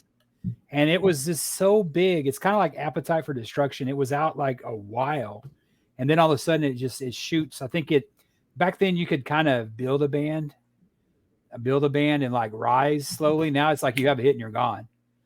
But back then bands like got built up, and I think that's what happened with Hysteria. And I think Hysteria, the song, is like the perfect song. That is like to me, that's their best song Yeah. ever because it's just so perfect. And then when Love Bites came out, like you said, I mean, I think every song on that album could have been a single. I mean, I think I would have released Run Riot first because that's like my favorite song on the Run single. Riot. Yeah, and Gods of War is awesome. War. I mean, you got to love that, that he counted on America to be passive and boom, boom, boom. He counted wrong. I mean, he just, that's 80s Reagan, USA, that's a great album. I disagree with you on one thing. I like their later stuff. I like X. I like Demolition Man. I like a lot of that stuff. I like the new song is awesome. Kick or something like that. Yeah, the new song is good. I do like that. I'm looking forward to the new ones coming out, new album coming out. But I just couldn't. I don't know. It just I think I listened to them because there was nothing else around. And Def Leppard wasn't a band, like I said, that I really got into at first. Like there were other bands I got because like nowadays I'll listen to bands I didn't really listen to when I was a kid. Like I like Motorhead and like Priest.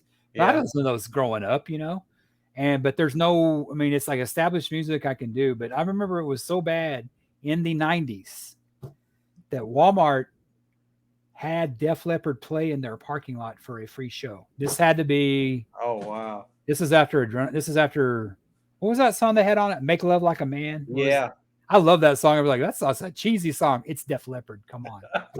But it's like there was a couple albums that grunge was so bad, and Def Leppard had to play a part. I didn't go to it. I could hear it from my apartment. I could hear them playing, And Wow. then I saw them in 2015 when they played with Kiss. I had never seen them before, and I went to it. There was a place in Houston, and it was like, God, I mean, Kiss is Kiss. I mean, I don't really judge them; they're my band. But like Def Leppard, it was like, man, they're great. I mean, and stuff like that. Then I saw them probably about 4 years ago, before COVID, and they they opened up. Journey opened up. Not a Journey fan with Steve Perry either. I mean, I was never a Journey fan, Oh boy. and but we were out there by Rick Allen, and the dude is just he was like, it was amazing what the guy can do, and it's like, yeah, he has the machines, but I mean, if he would have lost an arm and been a guitar player, I don't know what he would have done.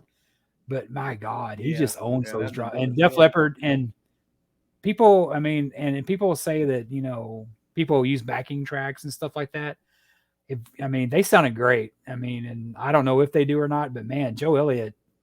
I mean, I guess maybe what's the guitar player, the Phil. I mean, and also the bass player. I mean, Phil I guess they're good. Collins, Yeah, but Rick I mean, Savage, Phil they Collins. were great. Def Leppard's been one of the best shows I've seen, like at that time, and Yeah, it just I really like them. I went to And they see weren't. them. Yeah, I went to see them when Kiss and them were doing the whole tour where one night Kiss would open and then they switch, and Def Leppard opened that night, and wow, I was like, you know, Did they do that? I Did was they do thrilled to that? see Kiss that I night, thought but Def Leppard was. I thought that Kiss was headlining those all those. I didn't know they switched out like that. They may have. I mean, I may be wrong, but well, it was Motley Crue that they did that the whole switch, or was it Aerosmith? It was no Aerosmith closed those nights because I went to that show. It had to be Motley. Okay, because I didn't go to that. I didn't go to that show maybe it because was I was. Motley Crue that they reversed, but Def Leppard opened up. They were great. Yeah, Def Leppard was awesome. I mean, that was just as good as Kiss, the Kiss show to me that night in Virginia Beach. But What's funny about it? so They're doing that show with Motley. And it's like if Motley wasn't playing, I'd almost go see them because I could see more Poison and more Def Leppard. It's look, like I didn't go to. my Yeah, nephew, my nephew's 19 years old, and he's going to that show in Charlotte, and he is a diehard Motley Crue fan. And I was like, well, we talked about the whole Vince thing about how Vince is singing and all that. He said, dude, I don't even care. I just want to go see him out there on the stage. that's how I feel about. That's how I feel about bands too. They're not what they used to be. I mean, Yeah, of who course. I is? mean, Who is? people give Paul Stanley a hard time and about his voice, but man, the guy's been singing for what, 50 years now? And how And if many he nights and years he's singing? and if he's using backing tracks, he needs to get his money back because it sounds real to me. Yeah, I it mean, sounds real bad. I think having Eric Singer and Gene helps out a lot too because I noticed Gene does a lot more backing things. So, but that's what the band, get older like that. I mean, you're not what you were when you're 20. Oh no, you're not gonna be. No. That's like a football player. Football players will last uh, 15 years maybe, Yeah. but you're If not the they're lucky. same. You're not the same after that 10th year that you were your first year. So I mean, what's the All right. difference? So number 6 for you. Oh, is it my 6 already? You do 7? Well, we had the whole Van Halen. Okay. Yeah. Number 6 for me. And this is another one that kind of goes back and forth with my number 5. Like if you ask Uh-oh. me next week, my number 5 may be my number 6. Okay, my number 6 is Led Zeppelin. Ooh. Okay. Another band that I was told, play Not to listen. backwards. And I maybe that's why I have a thing for vinyl because I'm afraid I might play it backwards and the devil may come and get me. But yeah, Zeppelin, I love them. I had a friend of mine in high school that I knew that he gave me like I think it was Led Zeppelin 4, 3 or 4, and it's just like Led Zeppelin 4 was just like always on, and it's just like that is one band that I love. I mean, it's just I like they're number 6, but they could go with my number 5. They're definitely a staple of what I listen to, and like I said, all my top 10 I listen to these guys probably more than anything else, but that's mine. And I Yeah, and we it went and it's through. we went through a Led Zeppelin phase about 91. I don't know what got us into it, but all of a sudden, everywhere we went, that was my senior year. Everywhere we went, we would listen to a Led Zeppelin cassette in the car. It was the And box. It was the box set that came out that year. yeah, but we didn't even have that. We were just going out and buying like Coda, Led Zeppelin 3. We were buying all of them on cassette just to, because, and I was like, well, what about this? Misty Mountain Hop. I remember listening to that over and over in the car. I don't know why we were obsessed with that song, but yeah, that was one of them. And, you know, you had all the other rock and roll, and then Stairway to Heaven, which, Whole I lot got, of love. yeah, I got kind of fatigued with Stairway quick, Mhm. but, uh, I didn't get into that. We went through that little phase then, but to say I haven't listened to Led Zeppelin, and I did my album challenge and I've listened to some Led Zeppelin albums, but to say I've listened, went back and say, oh, I'm going to listen to some Led Zeppelin, I haven't really done that in a long time. But yeah, I have some fond memories of like Misty Mountain Hop and what was the one? Gosh, that may have been that was yeah, Misty Mountain Hop had to be the one. But don't deny how great they were. I mean, because they obviously had something I like because we went through that phase and listened to them over and over again, and I could probably sing Misty Mountain Hop right now. I know I'm doing that, but I know that word for word. I'm sure. So number 6 is Led Zeppelin. All right. So my number six, So I take it. and So I'll I take it probably that's not get on your some. list. That's not on your list. Led Zeppelin's not on No, your list. no. Okay. If it's on my list, I'll tell you that it's a little bit further up. But I mean, it's my really number cool. six, It's really and I'll probably one get. thing. It's really cool you can do is you ever watch Game of Thrones or Vikings? You can always put Led Zeppelin in the background because the music fits that time frame. Oh, Vikings and so sorcerers this and is warriors. this is gonna be like Pink Floyd and the Wizard of Oz, huh? Yeah, and Have I you don't ever even done smoke. that? No, I don't smoke pot. I don't do drugs. I Only don't drug either. I do. I Only one I do is caffeine. Maybe I'm missing something. Yeah, maybe so. I'm the same way. So my number six, well, I'll probably take a beating for this one, maybe. But I got into these guys early on, and I started the first album they bought. They don't even want anybody to talk about. They don't even want to talk about this album. Uh, Bon Jovi. Mm. Uh, I started listening to Bon Jovi with 7,800 Fahrenheit, and I still think that is one of their best albums. I mean, you had Tokyo Road, you had In and Out of Love, Only Lonely. Uh, you had everything in there. But of course, the next album, Slippery When Wet, really vaulted them all over. They were all over radio, and but and even I went back and listened to, and we keep missing Tom and Zeus, so you guys can give us a little bit of the credit here. I listened to the album Focus on the Bon Jovi debut album. That was a great album. That he doesn't John Bon Jovi doesn't want to talk about, but they they had the right formula for it. Him and Sam Bora could write such great songs together. They were, and you see that that's lacking now. And I guess after Crush, it kind of went. I kind of faded a little bit from them because they started doing. They had the ballad. What was it? Thank You for Loving Me, and then they went to that did the country song, and then. But let me tell you, and I don't mean any harm. I guess I do if I'm saying it. But 2021, if if you're if you're having suicidal thoughts, do not listen to 2021 because that will put you in that state of mind. But yeah, for Yeah, me, and I'm the Sam Bora years for me with Bon Jovi. That's what made it for me because I think he's an incredible guitar player, and the songwriting with him and John Bon Jovi just clicked. But yeah, for me, number six is Bon Jovi. you asked me probably 10, 15 years ago, 20 years ago. Bon Jovi was in my top 10.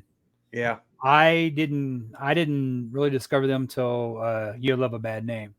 Yeah. because I remember everybody talking about, hey, have you heard Bon Jovi? And I was like, what is a clothing thing? Because there was a clothing out called Bonjour at the time. Yeah. And I was Bonjour. like, does he sing too or something? And it's like, oh no, you got to get this one. And of course, I got Slippery When Wet, my first one, which I loved. Wanted Dead or Alive was my jam, but I liked every song on that album. And I mean, I'm with you. The later stuff, I think I listened to them up to Have a Nice Day. I Yeah. think that was somebody gave me that for like Christmas gift or everything, and I really wasn't into Bon Jovi then. But I was like, oh, I dig that song, Have a Nice Day, and I dug that song, Who Says You Can't Go Home. I like that song. I like both versions. Yeah. I don't mind that song. I don't mind that song at all. But But tell it you would what. be, yeah, they're not good anymore to me, for me anyway. And I tried. I like, oh, it because with streaming now you can listen to an album, and Yeah. it's like, and I do that kind of with the new Iron Maiden. It's like, it's just not my thing. Mm. But I just In and Out of Love is probably my all time favorite. Yeah. I was watching that video. They have the thing on VH1 Classic where they show the old videos, and of course I'm looking up In and Out of Love, and the girl walking by is like, who is she? She's the same chick that's in the one that's all there. She's the same girl that's in Lick It Up. She's like some Yeah. That's model. right. Yeah, and I was Yeah. like, where have I seen her before? It's like, oh, and of course Wikipedia has everything now, but we didn't know that back then. But In and Out of Love was great because it's like they were fun, having fun.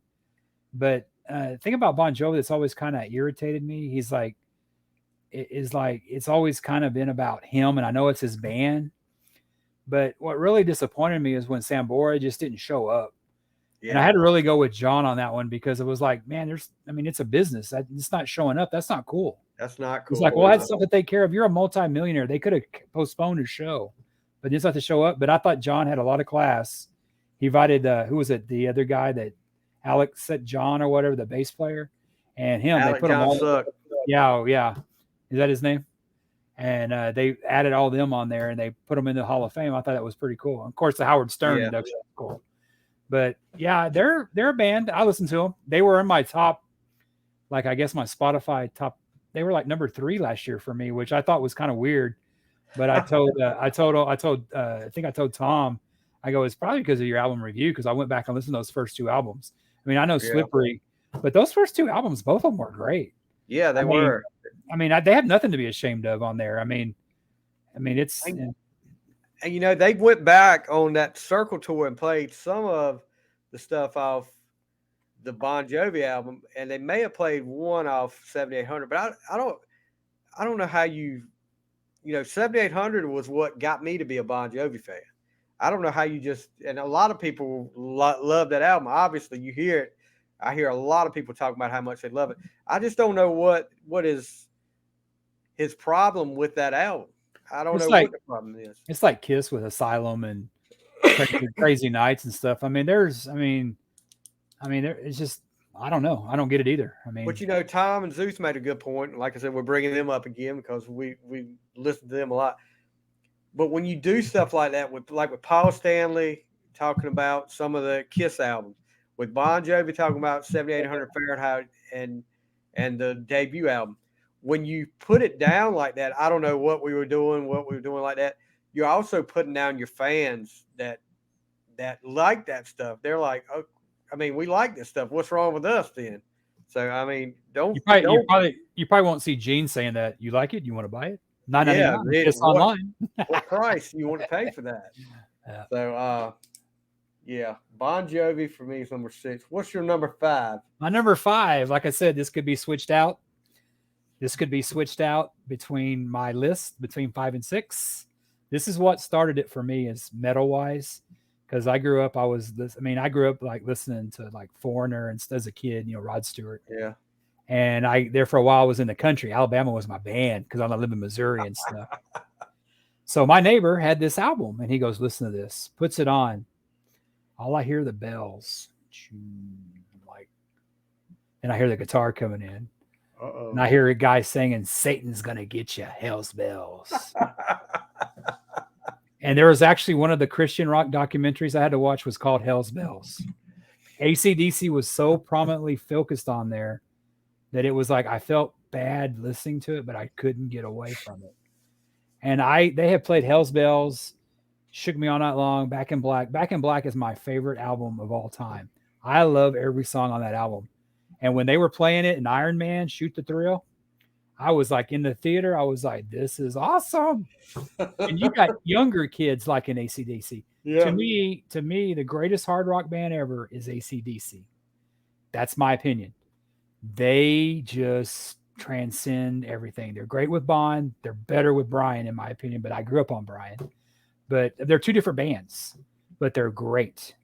And it's just, I can't say enough about this band because this band's what started for me. I mean, I remember getting Back in Black, and at the time, it was around the time Fly on the Wall came out. Yeah. And I'll go, what does Sink the Pink mean? I mean, I don't understand. I mean, granted, I was like 12. Like, you'll find out one day, Yeah. Jay. One day. But One it was day. like such a change. It's like, I mean, didn't they do Back in Black then for those about to rock, and then they went to like the fun, Fly on the Wall, which Fly is a on the wall. Shake Your Yeah. Foundation is a great album. Yeah. But yeah, ACDC for me, and they're and they could have been probably higher if it wasn't for the bands ahead of them because I love ACDC. I've only got to see them once. This is back in I think the ball was it 96. It was the day before my Cowboys last Super Bowl, so I even had hair back then. So yeah, ACDC. Wow. That's been a long time Yeah, then. it has. 96, not 86. 80, So 96. 96, yeah. ACDC did not make my list, but Oh, no. uh, like you said, I was first introduced with Back in Black. Like you said, you hear the bells and start Hell's Bells comes, I was like, okay, this is interesting. And then you shook me all night long. Of course, that's all over the place. And later on, like I said, I think I actually, or I tell you this, and I guess the statute of limitations are over now, but double cassette player, and a friend of mine had Fly on the Wall, and let me make a copy of that. So yeah, I made a copy of Fly on the Wall, listened to that. Of course, Sink the Pink, and I didn't know what that meant either at that time. But I'll tell you one of and it was a compilation soundtrack, but Who Made Who? When that came out, oh man, yeah, that was awesome. And Maximum Maximum Overdrive. Overdrive, yeah, Stephen King. soundtrack. Yeah, I there's some other what was the what was the name of that song?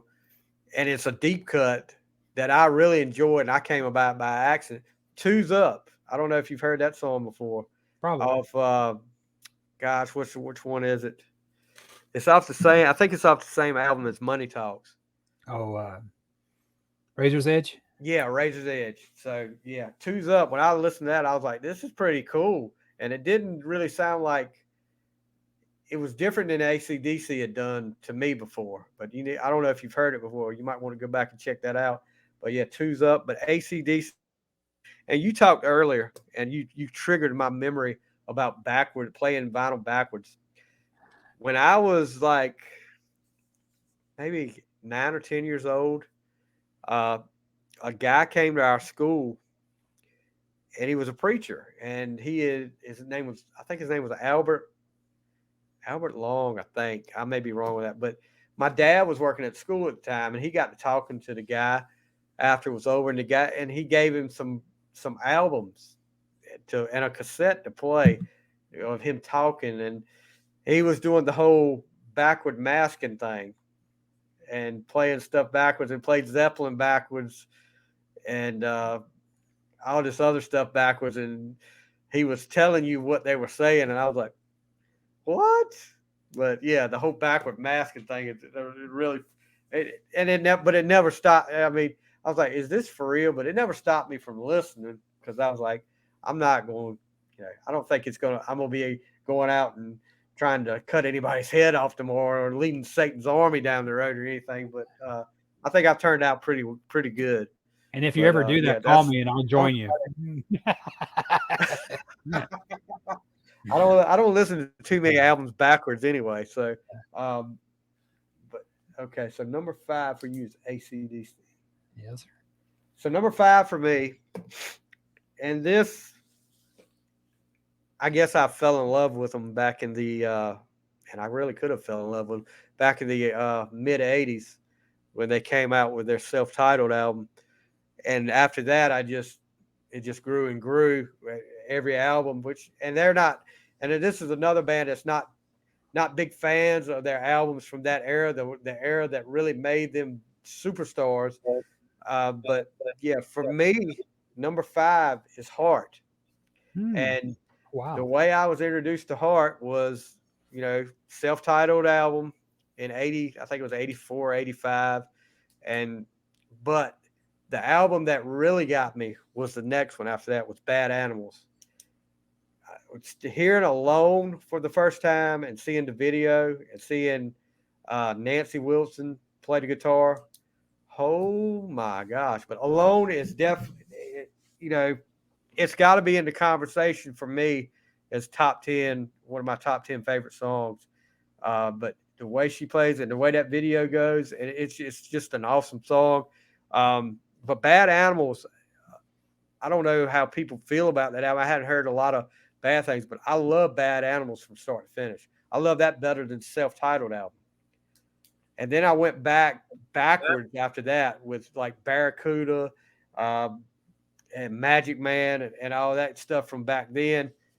And it's just, I could sit there and put a playlist together easily of my top, probably 25 songs of Heart right there. But yeah, for me, Ann and Nancy Wilson, and it sucks that they're not getting along, because you don't know how much time you got left, and they should look at what they got, what happened with Taylor Hawkins. These girls are probably in their late 60s now. May I think Ann's 70. Yeah, so even more that you need to get it together. You don't know how many more years you might have together. Screw the conflict. You're going to regret it if something happens to one of you down the road. But yeah, Heart for me is my number five. I love Nancy Wilson. I have Oh had a gosh, crush on her since probably I saw the what was the These Dreams these video. dreams. Yeah, I was But getting ready to I say. but I knew Heart before that because they San Antonio was a big rock town back in the day, and they would always play Barracuda, Magic Man. My favorite Heart song back then was probably Straight On, which is a great song.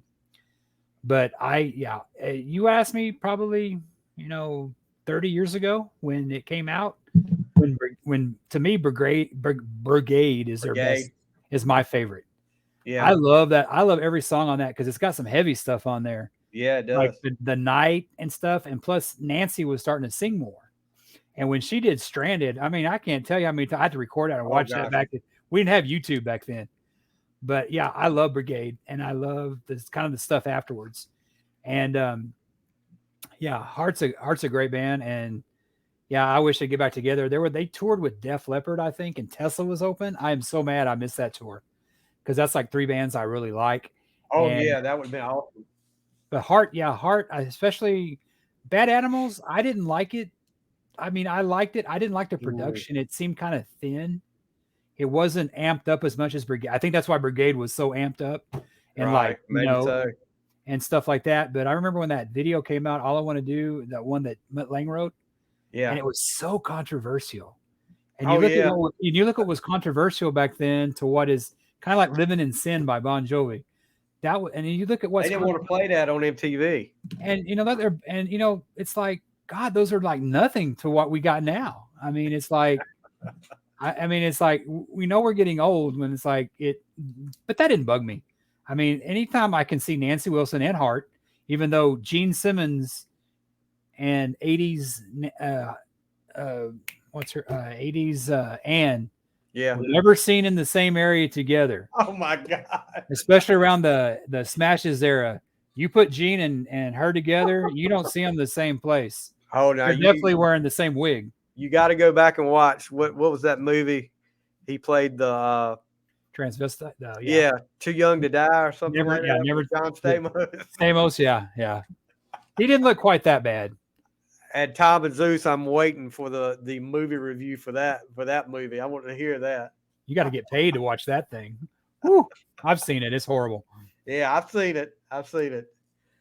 All right, so that's my number five. What's your number four? My number four, They came out the same time Kiss did, and if like I said, if it wasn't the two bands ahead of them, they'd probably be up there too. Speaking of Tom and Zeus, they're from Boston, Aerosmith. Okay. I got into Aerosmith late around the what was the Permanent Vacation. Yeah. Then I got into Pump. Then I went back and got Get Your Wings, Rocks, and I can't. I mean, I love both. I love the 80. I love the those era albums and the 70s. And I got the box set. I think like in the early 90s, Pandora's box, and that was just even better. But Aerosmith, they're up there. They're probably. I mean, I there was a time when, especially when Pump came out, they were.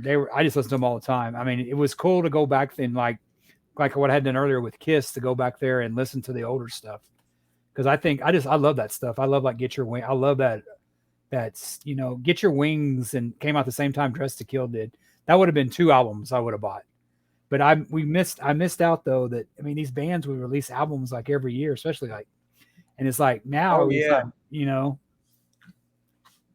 Aerosmith. Yeah, that's it, man. I just Joe Perry is probably next to Keith Richards my favorite rock star. His book was great. Joe Perry, I think, is one of the coolest guys.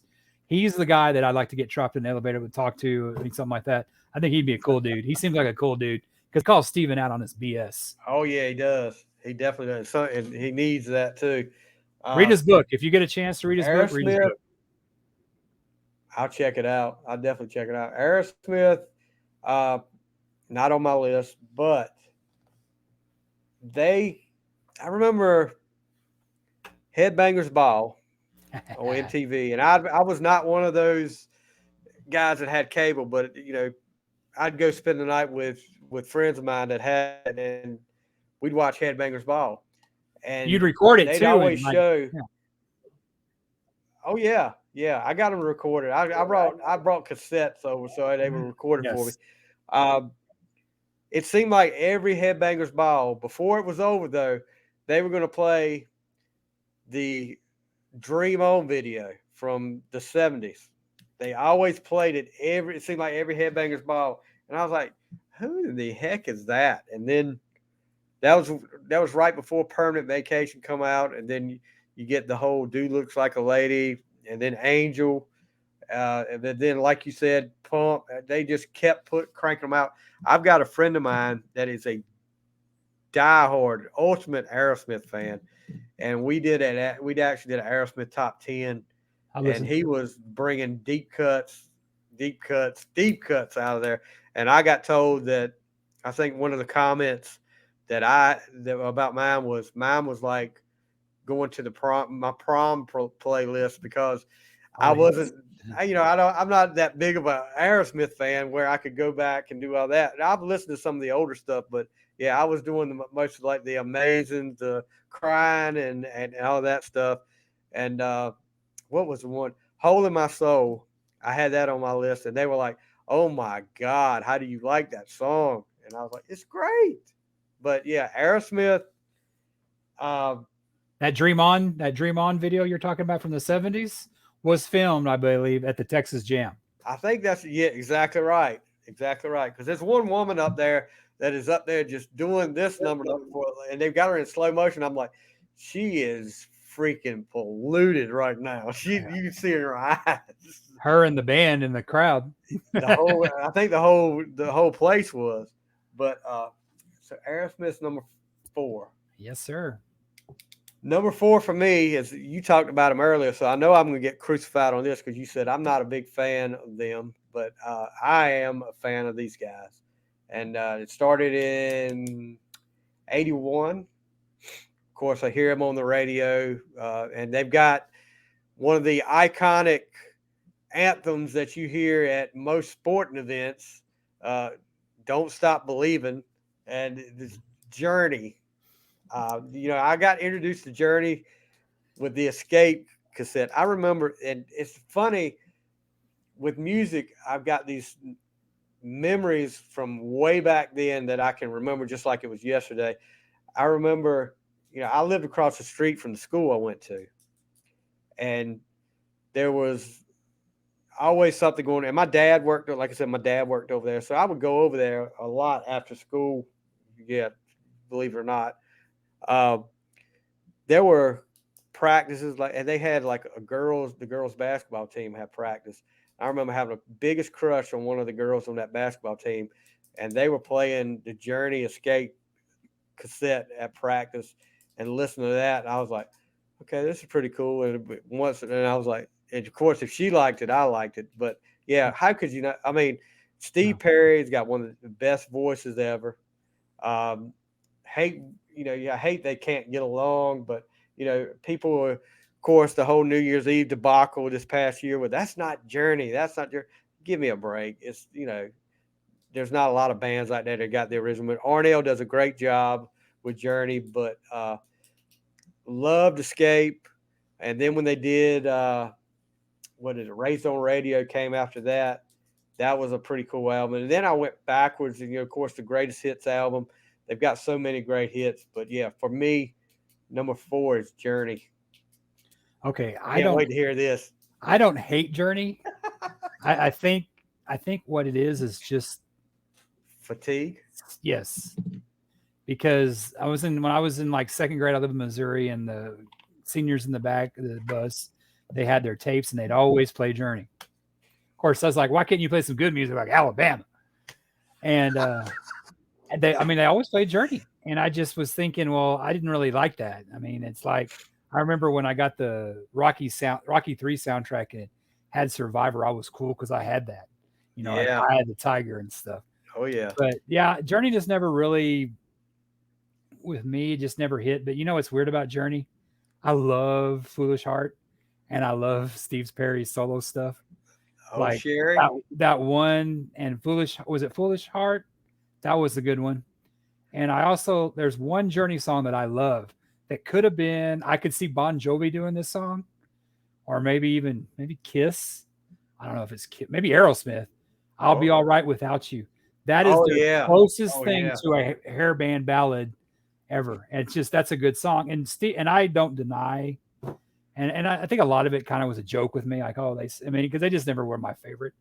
I've gotten older now. I don't really say things suck because I'm not, obviously a Journey. They've sold more albums than I have, so they're obviously doing something right.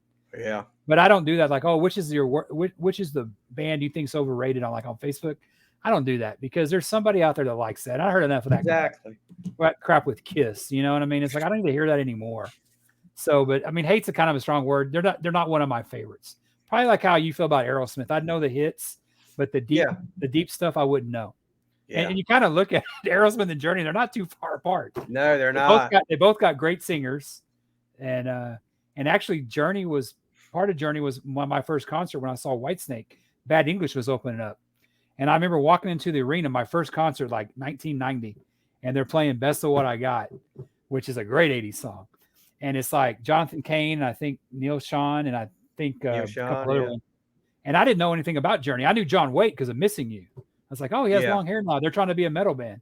But I mean, that will always kind of be it too. So hate's kind of a strong word. I don't even know if I dislike them anymore because I don't turn the station anymore. I'm getting more mellow in my old age. Is that a little bit nicer than you expected? Yeah, that's better than what I said. When you said that earlier, I was like, I'm not a Journey fan. I was like, oh boy, I can't wait to get to this. I All respect right. them though. I mean, they're still on the road, and this is their second Oh yeah. singer. I mean, hey, Yeah. Just look at Foreigner. They got one original member, and sometimes not even that, and they're still called Foreigner. So why not? yeah. Foreigner. People, What was the singer? Kelly Hansen. yeah, he was from Hurricane, wasn't he? Hurricane. I loved Hurricane. No, I the loved guitar Hurricane. player, the guy that produced 5150, Mick Jones, I guess is his name. Mike, I mean, I forget his name, but Yeah. Yeah. he's still their guitar player, and sometimes he don't even play with them. Yeah. All right. So let's see what your number 3 is. Number 3, I have liked this band since the late 80s. And I remember getting introduced when I left my little Christian school and I came to a big school that had 3,000 students. All I remember is seeing this dude in the back seat and he had a sword coming out of the toilet and it said metal up your ass. I'm like, well, he seems nice. and but we were placed alphabetically. So I was W and the guy was Y. So Wow. I'm there with my Reeboks and my Spuds McKenzie shirts, got my Motley Crue girls on there. He's like, dude, this is the album you got to listen to. And he gave me Master of Puppets. Oh yeah. That did it for me. That made me a Metallica fan. Metallica has been there, and I like the Load stuff. People give them crap for their look and how they did it. Yeah. And the only people that think that Megadeth's any better than Metallica are just disgruntled Megadeth fans because there's no way in hell. No way. No I way. mean, Megadeth's good, but they're not Metallica. That's my opinion. Just I but agree. Metallica to me, everything they've done except Saint Anger, they lost me on that one. The last two albums have been great. I saw them here, and you talk about on the soundboard. They had a thing to like you could send them $10 and they'd give you a sound thing of the concert. And you talk about how Kiss should do it. Uh, That's I was listening to it the other day. I have the thing on my phone. It's great. I mean, James isn't Sebastian Bach sing wise, but man, it's that's how Kiss should do it. I've said time and time again, if Kiss wants to take a lesson from how to do stuff like that, they need to look at Metallica. I mean, because isn't Metallica got like a streaming service, something like that now?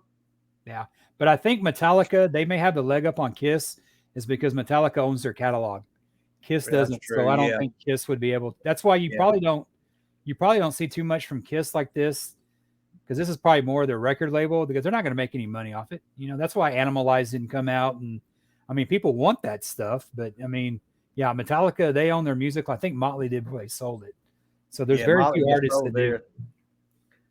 That's what they asked Gene Simmons about that. If you're going to sell your music, you don't own it, Gene. You can't sell it. Yeah. Metallica for me, I'm like you when Master of Puppets came out. That's when I got into it. It was actually uh, uh, on a activity bus going to a baseball game. I think I was like ninth grade, and there was this guy that I always looked up to, and he always listened to the coolest music, and I always tried to like, okay, he's I'm old, and he played Master of Puppets on the way to a baseball game, and I was like, holy crap! And then, you know, after that, the whole Cliff Burton the tragedy, and then and Justice for All, and I'll tell you this, my favorite member of all time of Metallica is no doubt Jason Newsted. I loved watching Newsted on stage. He was just full of, I mean, he was always full of life and doing crazy stuff, but he could sing too. The guy could freaking do those harmonies great. And, I hate the way that ended. I would love to see Newstead. I know he's got some health issues with it. I think that they were talking about with his hearing and stuff like that. But I would love to see Newstead. No offense to Trujillo, but I would love to see Newstead get back with Metallica one more time. I don't think it'll happen, but I would love to see that happen. But Metallica, of course, the Black Album, and I'm like you, Saint Anger. They could have just left that out to the side and put it out the pasture. And the last two albums for me have been great. And I was a big fan of Load. A lot of people didn't like Load, but I loved Load. I thought it was a great album. But you know, What people now sit back and judge Metallica for those albums. Oh, I mean, they're progressing. They're not like Slayer, or even AC/DC, where they kind of do the same stuff. There wasn't a big metal presence back in those when those albums came out. Metallica was probably the biggest band in the world at the time. I mean, after the Black Album, but I think it yeah, continued because people were hungry for that stuff. That's why the album sold still because Load and Reload. I mean, there's some great songs on both those albums. yeah, definitely, definitely.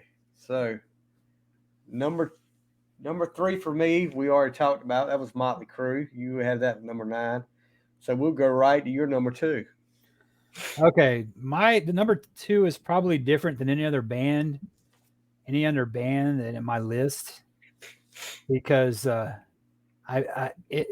a different, but it's probably the band that I've listened to the longest growing up and stuff like that. And you want to talk about getting in bed with the devil? The Rolling Stones are my number 2. I have liked them since God. I can remember listening to them back in the late '80s and stuff like late '70s with like not waiting. Well, just the I'm drawing a blank here. Well, they don't play it anymore, but Brown Sugar, Right. all that stuff. Bitch, which came out in the '60s. I got the box set in like the late '80s when it came out, and I was in hog heaven. I think because I knew the Stones kind of from Jumpin' Jack Flash, kind of of course I'd seen Start Me Up and stuff like that. But that box set that came out, it was their earlier stuff that had all that stuff on there, and it was just like it was great. I mean, it had them all on there, and that's a band that especially they're great too because they're going back and releasing concerts, live concerts on streaming and stuff like that. Like I was listening to something at the Cotton Bowl when I had to be probably six, that they played, and just I've seen them twice, and I saw them on the Voodoo Lounge, and that's the greatest concert I've seen in my life. I mean, it was just different than. I mean, it was. I'd already seen Kiss already, and Hot in the Shade. It was '94 when I saw this one, but it was different than anything because it was like kind of what Maiden does with like the balloons and stuff like that, and Yeah. it was just an over the top kind of show. But it was. I mean, this was 1994, and Mick was talking to Keith, going, "Hey, remember we played the youth fair here 30 years ago? That's back in '94." I remember I paid $100 for 30 years. I paid $100 for my ticket, which was a lot in '94. And I remember buying a bootleg shirt this guy was selling for $15. That shirt, it still looks good, but timeless. I mean, the Stones, there's not a song that I have heard. There's not a bad song that I've ever heard from them that I dislike. Unlike, I, I think it's pretty obvious what my number one is, but Yeah, yeah. it's, there's to me, the Stones are just, in the sense, Stones or Beatles, Stones for me. The Beatles, Yeah. and I think the Stones get the edge just because they were around longer. But they're two bands; you can't really compare them. I mean, Keith Richards. I mean, what can you say? The guy's, he's timeless. They're all legends, and I had a chance to see them in Austin, and then COVID hit, and I didn't get to go see them at that time, and then Charlie passed away, and it's like, yeah, but they're still touring. They're going to do another tour, and it's like, God love them. I mean, Oh, if that's selling your soul to the devil, they got a hell of a deal, man. yeah. They may burn for eternity, but they won't die on this planet. What they say, it's like two things that are going to survive nuclear war: cockroaches and Rolling Stones. Yeah, Keith Um, Richards. Yeah, yeah, Keith Richards. But man, it's amazing when you think about how long they've been doing it. I was, you know, I guess I was like a minor Rolling Stones fan. I like the hits. None of I did. I don't know any of the deep cuts. One of the songs that they came out with, I think it had to be in the late '80s or early '90s. You can probably tell me. Out of Tears. oh yeah, early I, '90s.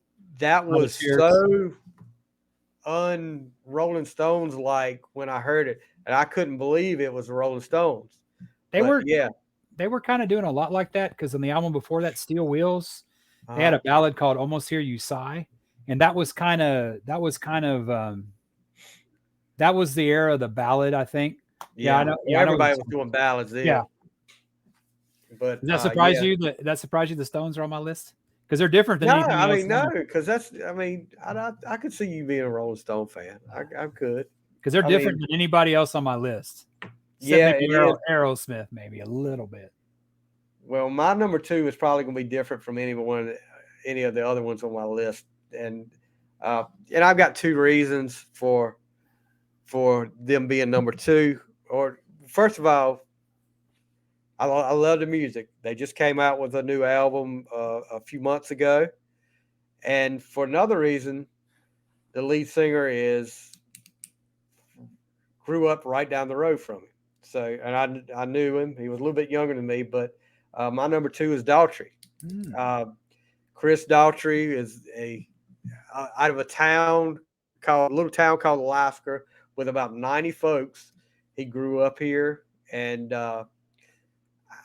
he had moved away when he was a teenager, and then I knew his grandma. I know his grandma very well. She comes to where I work about every other week. As a matter of fact, I just saw her a couple of days ago. Um, but then you get this people start buzz around town. Yeah, we got a local guy that's going to be on American Idol, and I'm like, who in the heck is going to be on American Idol from around here? And then and they said who it was, and I was like, wow, I hadn't seen that kid in a long time.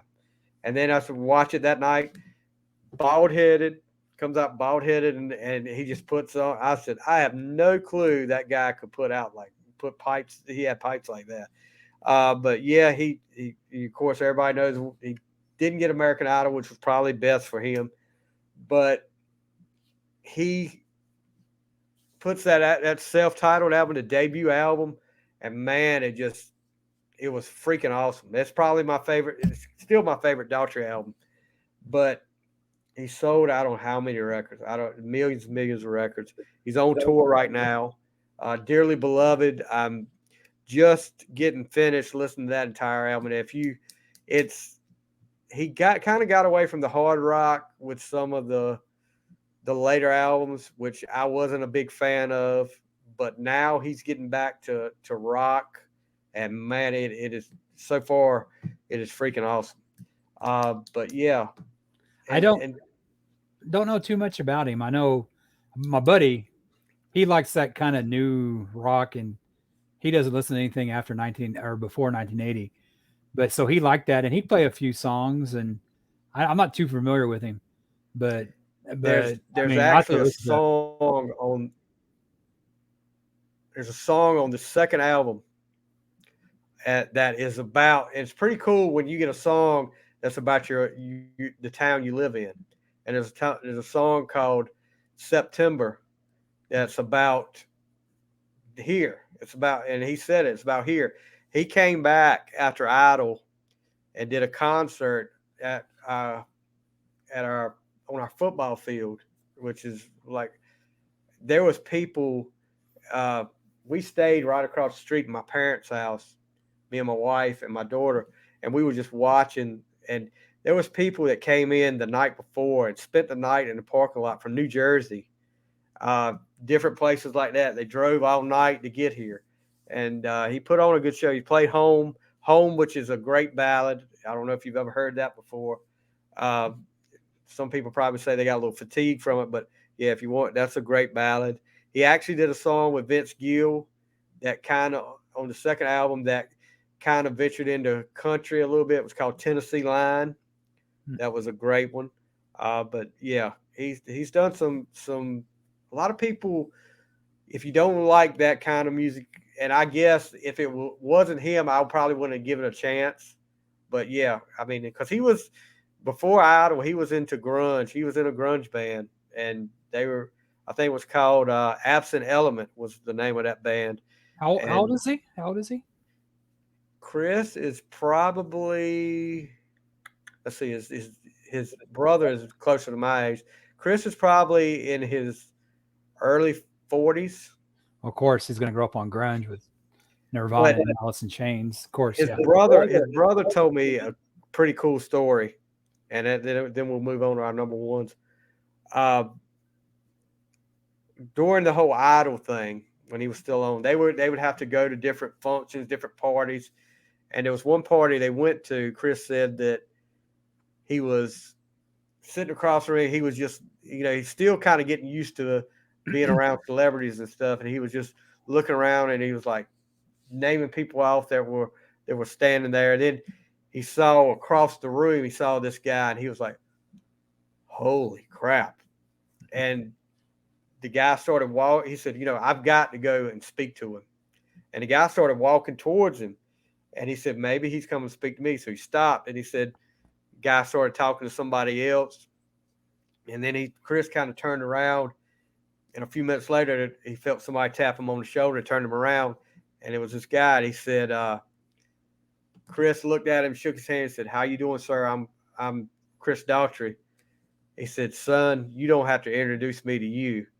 I know exactly who you are, and Wow. you're really good." And that was Paul Stanley.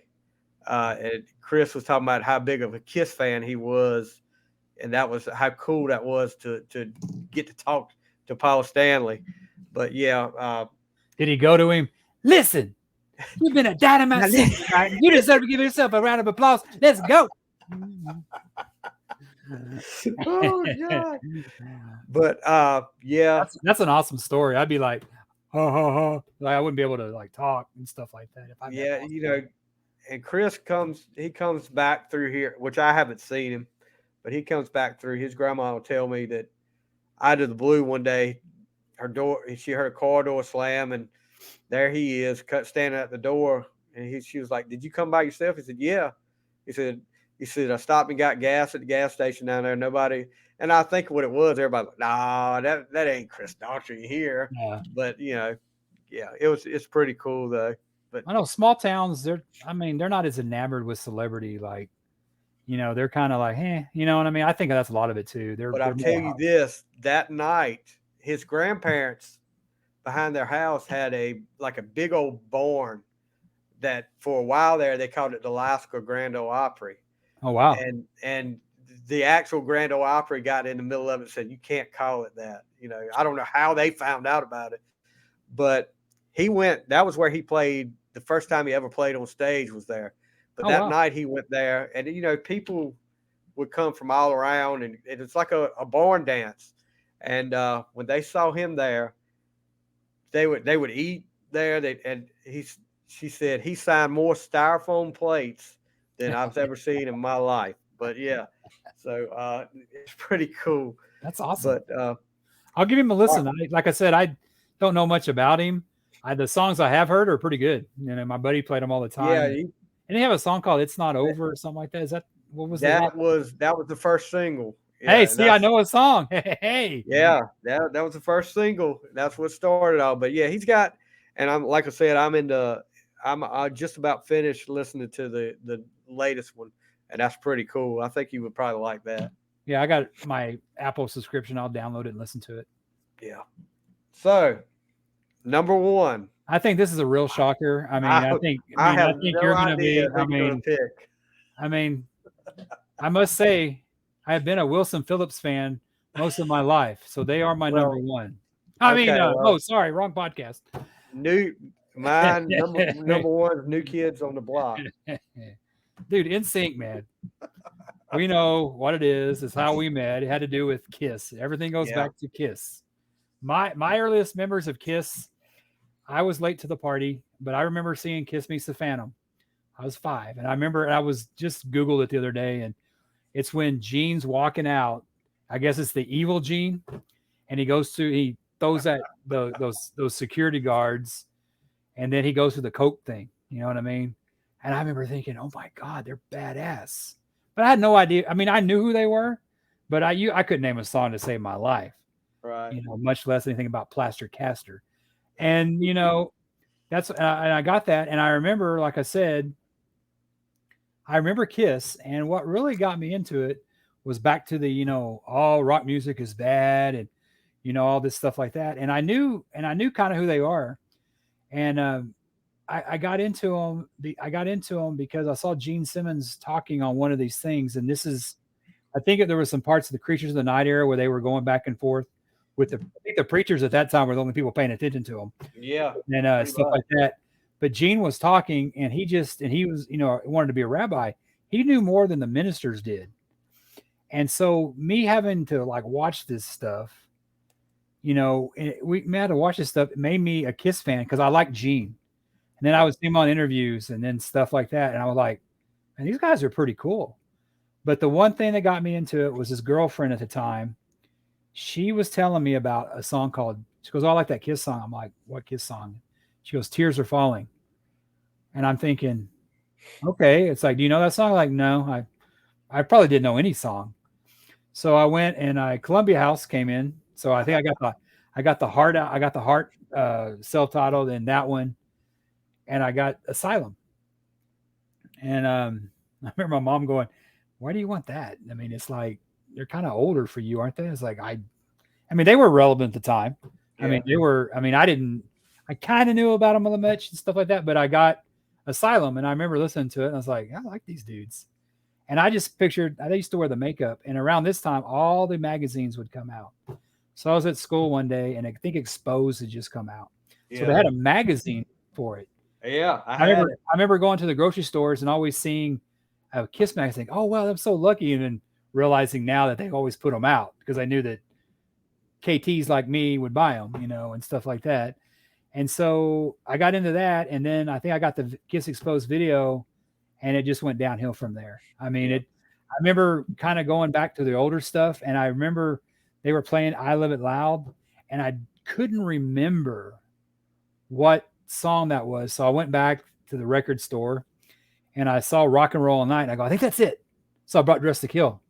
Of course, I'm here listening to Asylum and Animalize at the time, and I put on Room Service. I'm like, wow, they don't match their look. I mean, this was like I said, 86, 86. We didn't have YouTube, but I mean, I was like, okay. Then I heard Two Timer and then Getaway. And then I was like, I heard Rock and Roll Night. I was like, oh, I know this one. I had remembered it.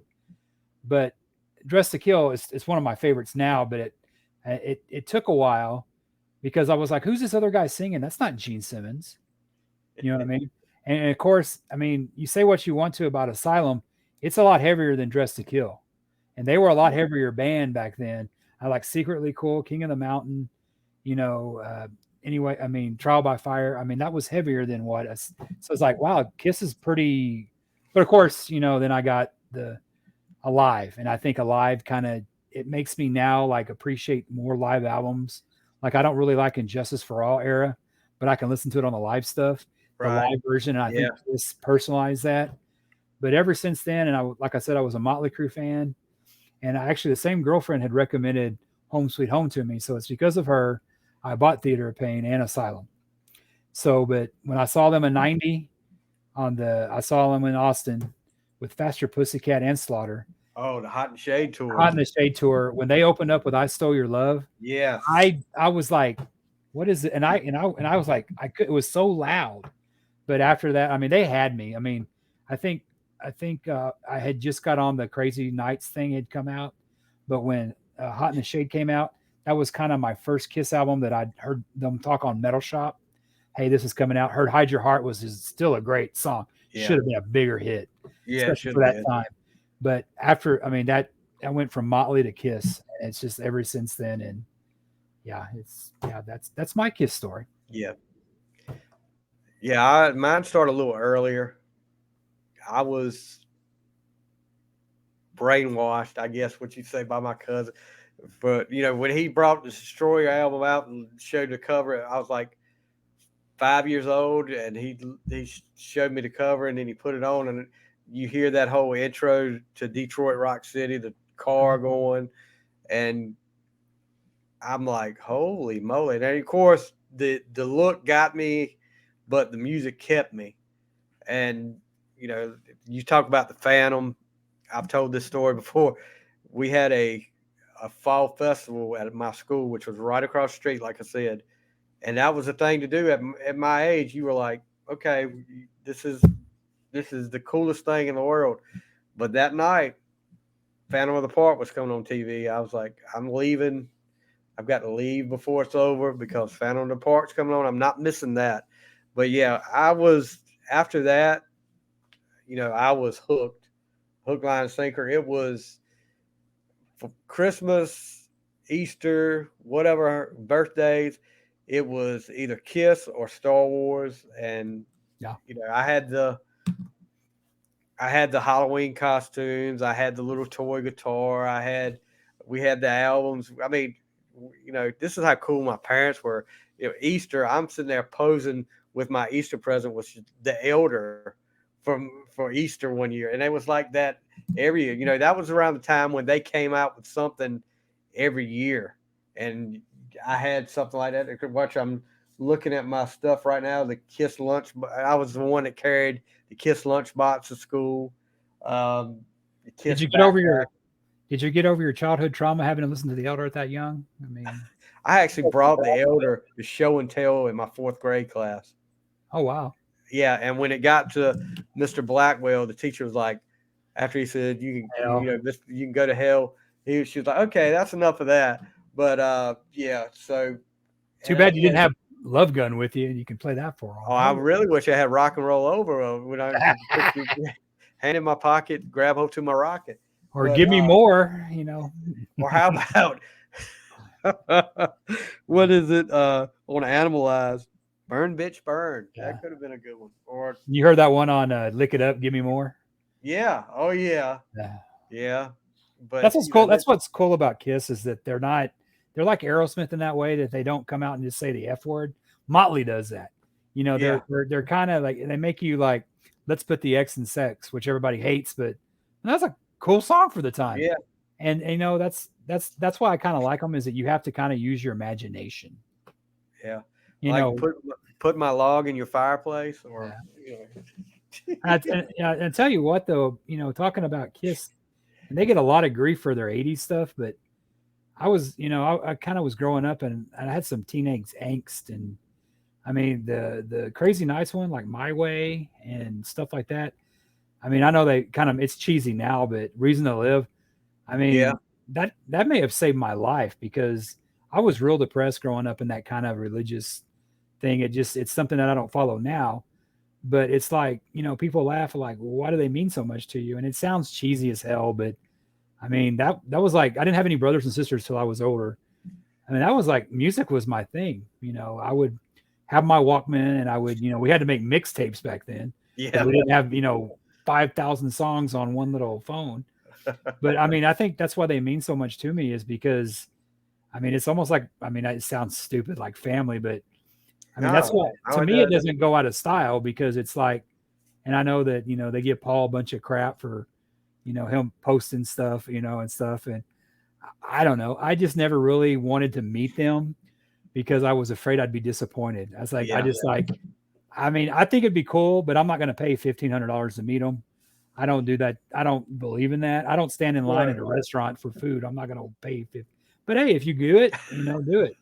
Fine. You know, I mean, it's, you know, it's just, but their music means more. And, you know, it's like, I mean, I really, you know, I used to write essays at school and stuff. And Kiss was great in the '80s because they were legitimate, and that's my era, you know. And of course, with Eric Singer, I like that era too. But I mean, the back two, when I mean, Kiss wasn't played a lot on the radio. I No, mean, maybe Rock and Roll Night, but they had this thing called '70s at 7 on a local station called KZEP, if that tells you what they played, Zeppelin, and they played '70s at 7. And I remember I was coming home from school and or I was going somewhere and they started playing Detroit Rock City, like with the intro.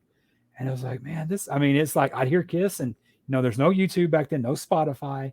We had to like search for stuff or own the album, you know what I mean, or tape. And I think that's why, I mean, to this day, I can listen to them. I mean, it's like I said, my top 10, I listen to them a lot, but I'm going to give Daughtry a listen, man. yeah, definitely check them out. But you know, this could be another show. You talk about how music helped you back then, and there's, I mean, that's I don't, I mean, I can't imagine a day without listening to music, and we talk about this stuff, and I go back and I sit here listening to myself. But every song we talk about has got like a memory for me. It goes back to something else, and you know, music. I feel like that. Music helps you with depression and stuff. Um, but yeah, Kiss songs. You know, have they ever put out a really turd? And I know you'll say the Elder. Just a Boy might be one of them, but you know, I have so many great. The thing is, it's so nostalgic for me because I can remember bringing the Elder out, getting it for Easter, and looking at it, and you know, you didn't hear much about it because you didn't have the whole big. I'm freaking what 8 9 years old then.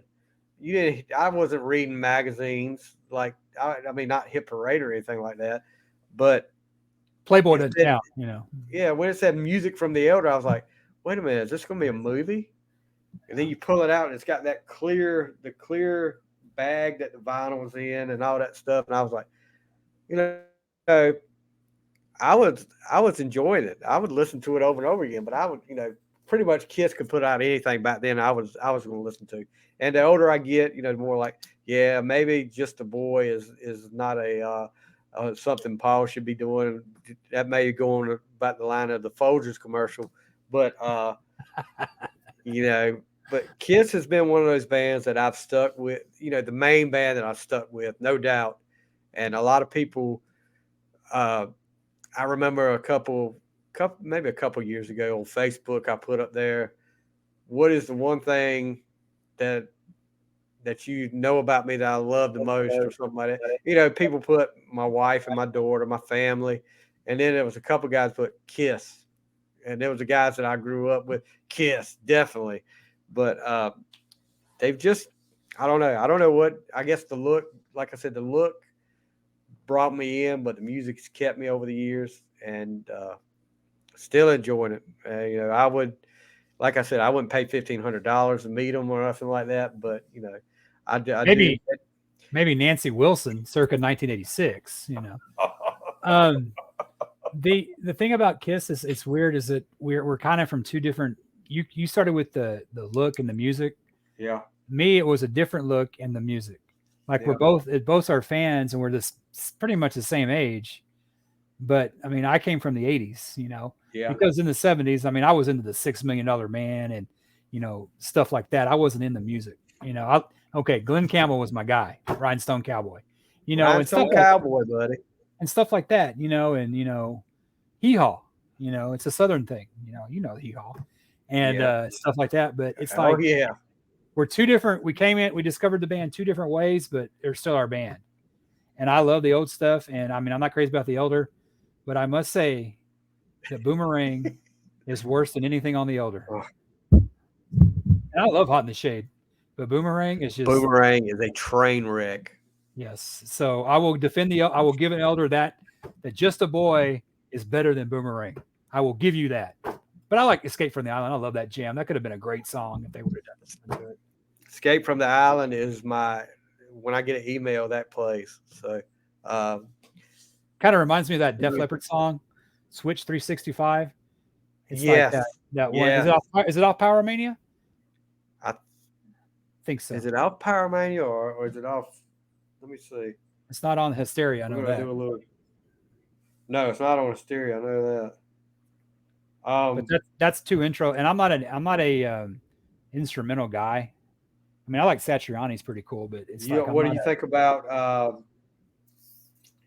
You didn't like Ace's instrumental, Fracture Mirror? yeah, that's cool. Yeah, I love that.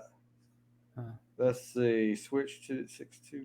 High and Dry. I was off High and it's Dry. high and dry. Yeah. That's like two of my favorite songs. It's like, and Def Leppard still plays that. They still play that, which was awesome. So you're gonna tell me you like something off Monster better than you like The Elder? What's on Monster? I don't think I bought Monster. What's the one with That's the last one. Sonic Boom and Monster were the last two. Hell or Hallelujah? Is that one on there? That one's on Monster, I think. I don't like those albums because I don't. it's weird when I get it when you're maybe even 50 singing about hooking up, but when you're pushing 70, it's like, no, I probably put those two along with the Elder. I'll put Carnival of Souls above all three of those because there's some Yeah, good Hello stuff on Carnival. Hallelujah is on Monster. That's a good song. Yeah, I like that, but I like Sonic Boom. I like Say Yeah, and I would say Carnival of I Souls. I never would put, really. I guess if I put myself through it and listen to it over and over again, I may like something over Sonic Boom and Monster, but it's hard. I just kind of wish they would have done Creatures, Creatures of the Night, but it's weird. I put a thing on Facebook about there's like some Photoshop picture of Ace on Lick It Up. Yeah, And like, hey, what would have been? But I know everybody says that Vinny saved Kiss. He gave him a kick in the ass. I mean, for all his messed up, what he's going on, I hope he's got his life together by not showing up. I know he screwed over a couple people with that expo that he didn't show up for. But I hope he yeah, got his stuff together. But I mean, it's a shame. And I love Bruce Kulick. He's my favorite Kiss guitarist. But God, we didn't get more out of that. Because I mean, you look back at Lick It Up, which is great. You look at Creature of the Night, which is great. yeah. And you look at Revenge. I mean, just as a songwriter. But overall, my favorite era is with both Erics. Bruce Kulick's Yeah. my favorite guitar player. I'm not saying he's better than Ace or anything, but Bruce is. Oh yeah, I mean, Yeah, Bruce, out of Kiss I'd like to meet, it would be Bruce. what can you say bad about that guy? He's like the ambassador of Kiss now, and he's just the nicest guy. Yeah, I when his mean, brother went after him, I go, I don't see this how? being a him problem. And I How? hope they made up before he passed, man. That I just do too. I because he do did too. a Bob did some great stuff, like on Yeah, that I mean, side four of Alive too. yeah, All God, American Man, God, I love that Larger Than song. Life. Yeah. Yeah, yeah. Bob Kulick. You think about it, and who knows? Bob Kulick had the right look. We may have never known who Ace Frehley was. So Yeah, yeah. They, now today would be shocking with bald, but back then you had to. I mean, everything was like. I don't think they would have accepted it. It's yeah, weird. I mean, they almost didn't accept this lineup. Thank God for the Alive album. But I mean, we need to get send an email to Kiss Online and get paid for as much as we talk about Kiss. We'd all be multimillionaires. exactly, Like when I see exactly. Gene in his house, it's like, God, how much have I paid for with that stuff? Well, talking about Kiss Online, the whole. Whoo, let's see. He went there. Yeah, I've had the whole debacle with the off the soundboard album, Virginia Beach. Of course, every time you order something off Kiss Online, it seems like it's a delay.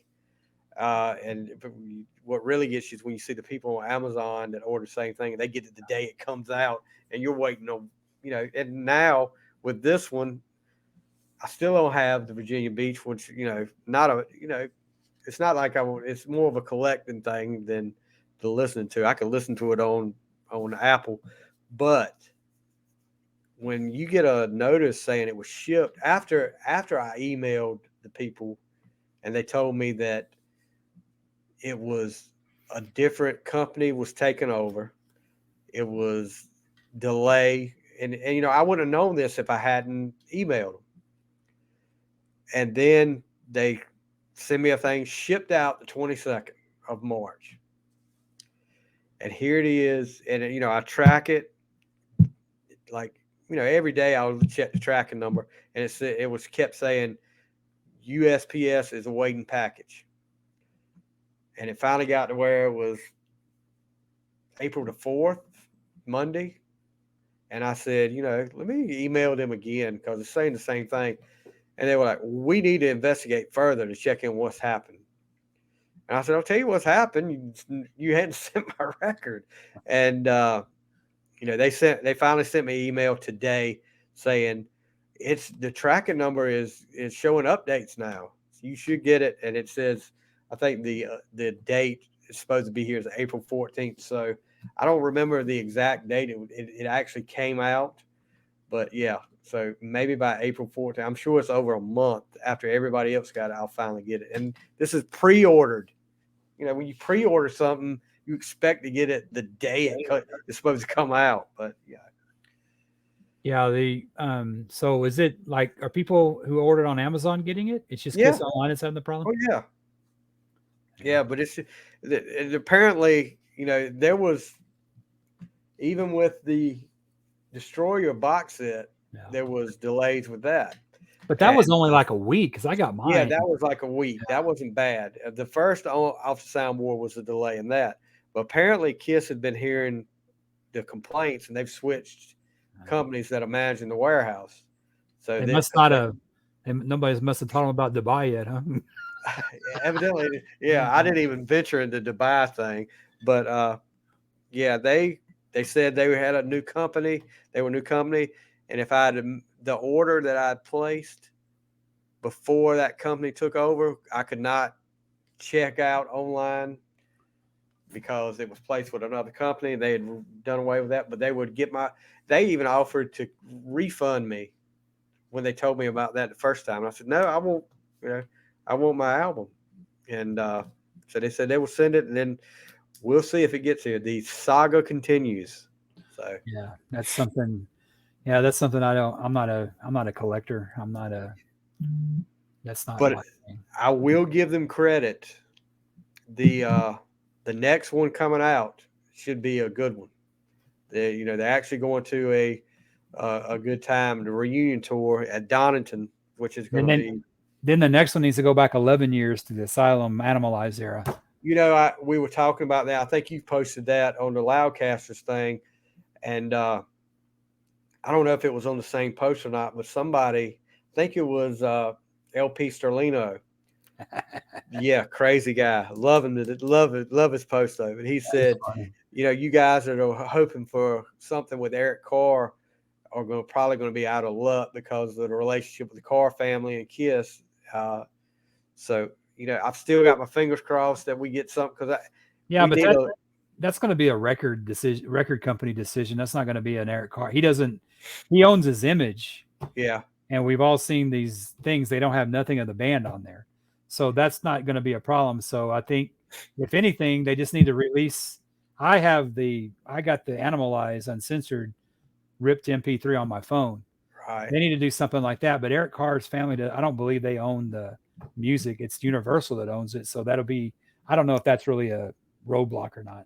I was just wondering. The only thing is when you get these, you can buy just the vinyl of the Alpha soundboard, but you can get the whole like the big package deal with the T-shirt, and they've got guitar picks, they've got like little trading cards too, and I'm wondering if that's factoring in, if that would factor in because of course they wouldn't be able to put his likeness up there if the Carr family owns it, so without their permission. But God, gosh, wouldn't that be something if they go from like 96 all the way back to like 77 or 78 and just totally skip over that era? That would suck. that would really suck. I would be really disappointed.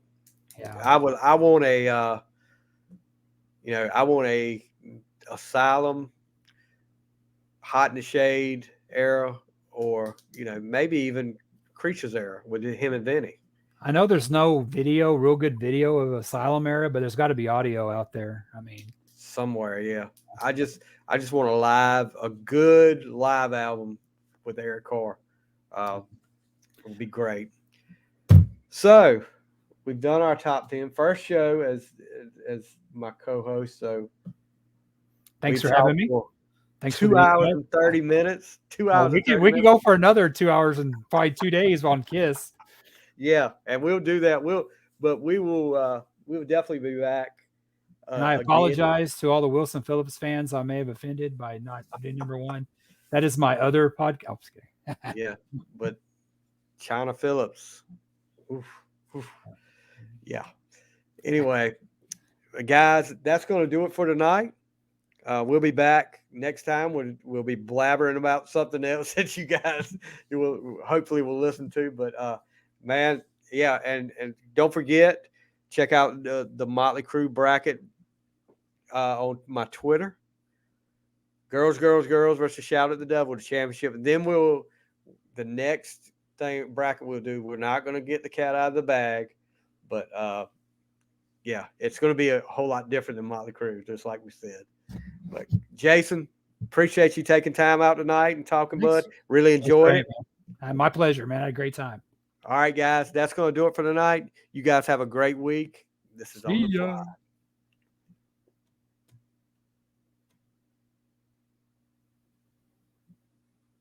Let's see. What?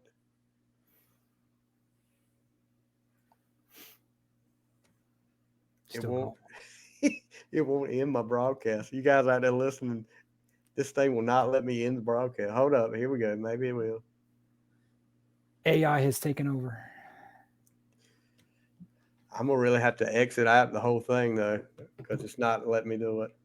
All right, guys. That's it. Technical difficulties first night. So, Jason, I'll be talking to you. I'll be Have a good around. night, buddy. You too, man. All Stay right. safe. You. Bye.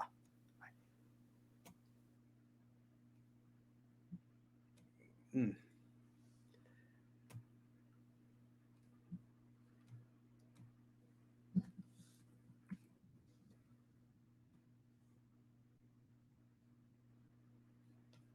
What?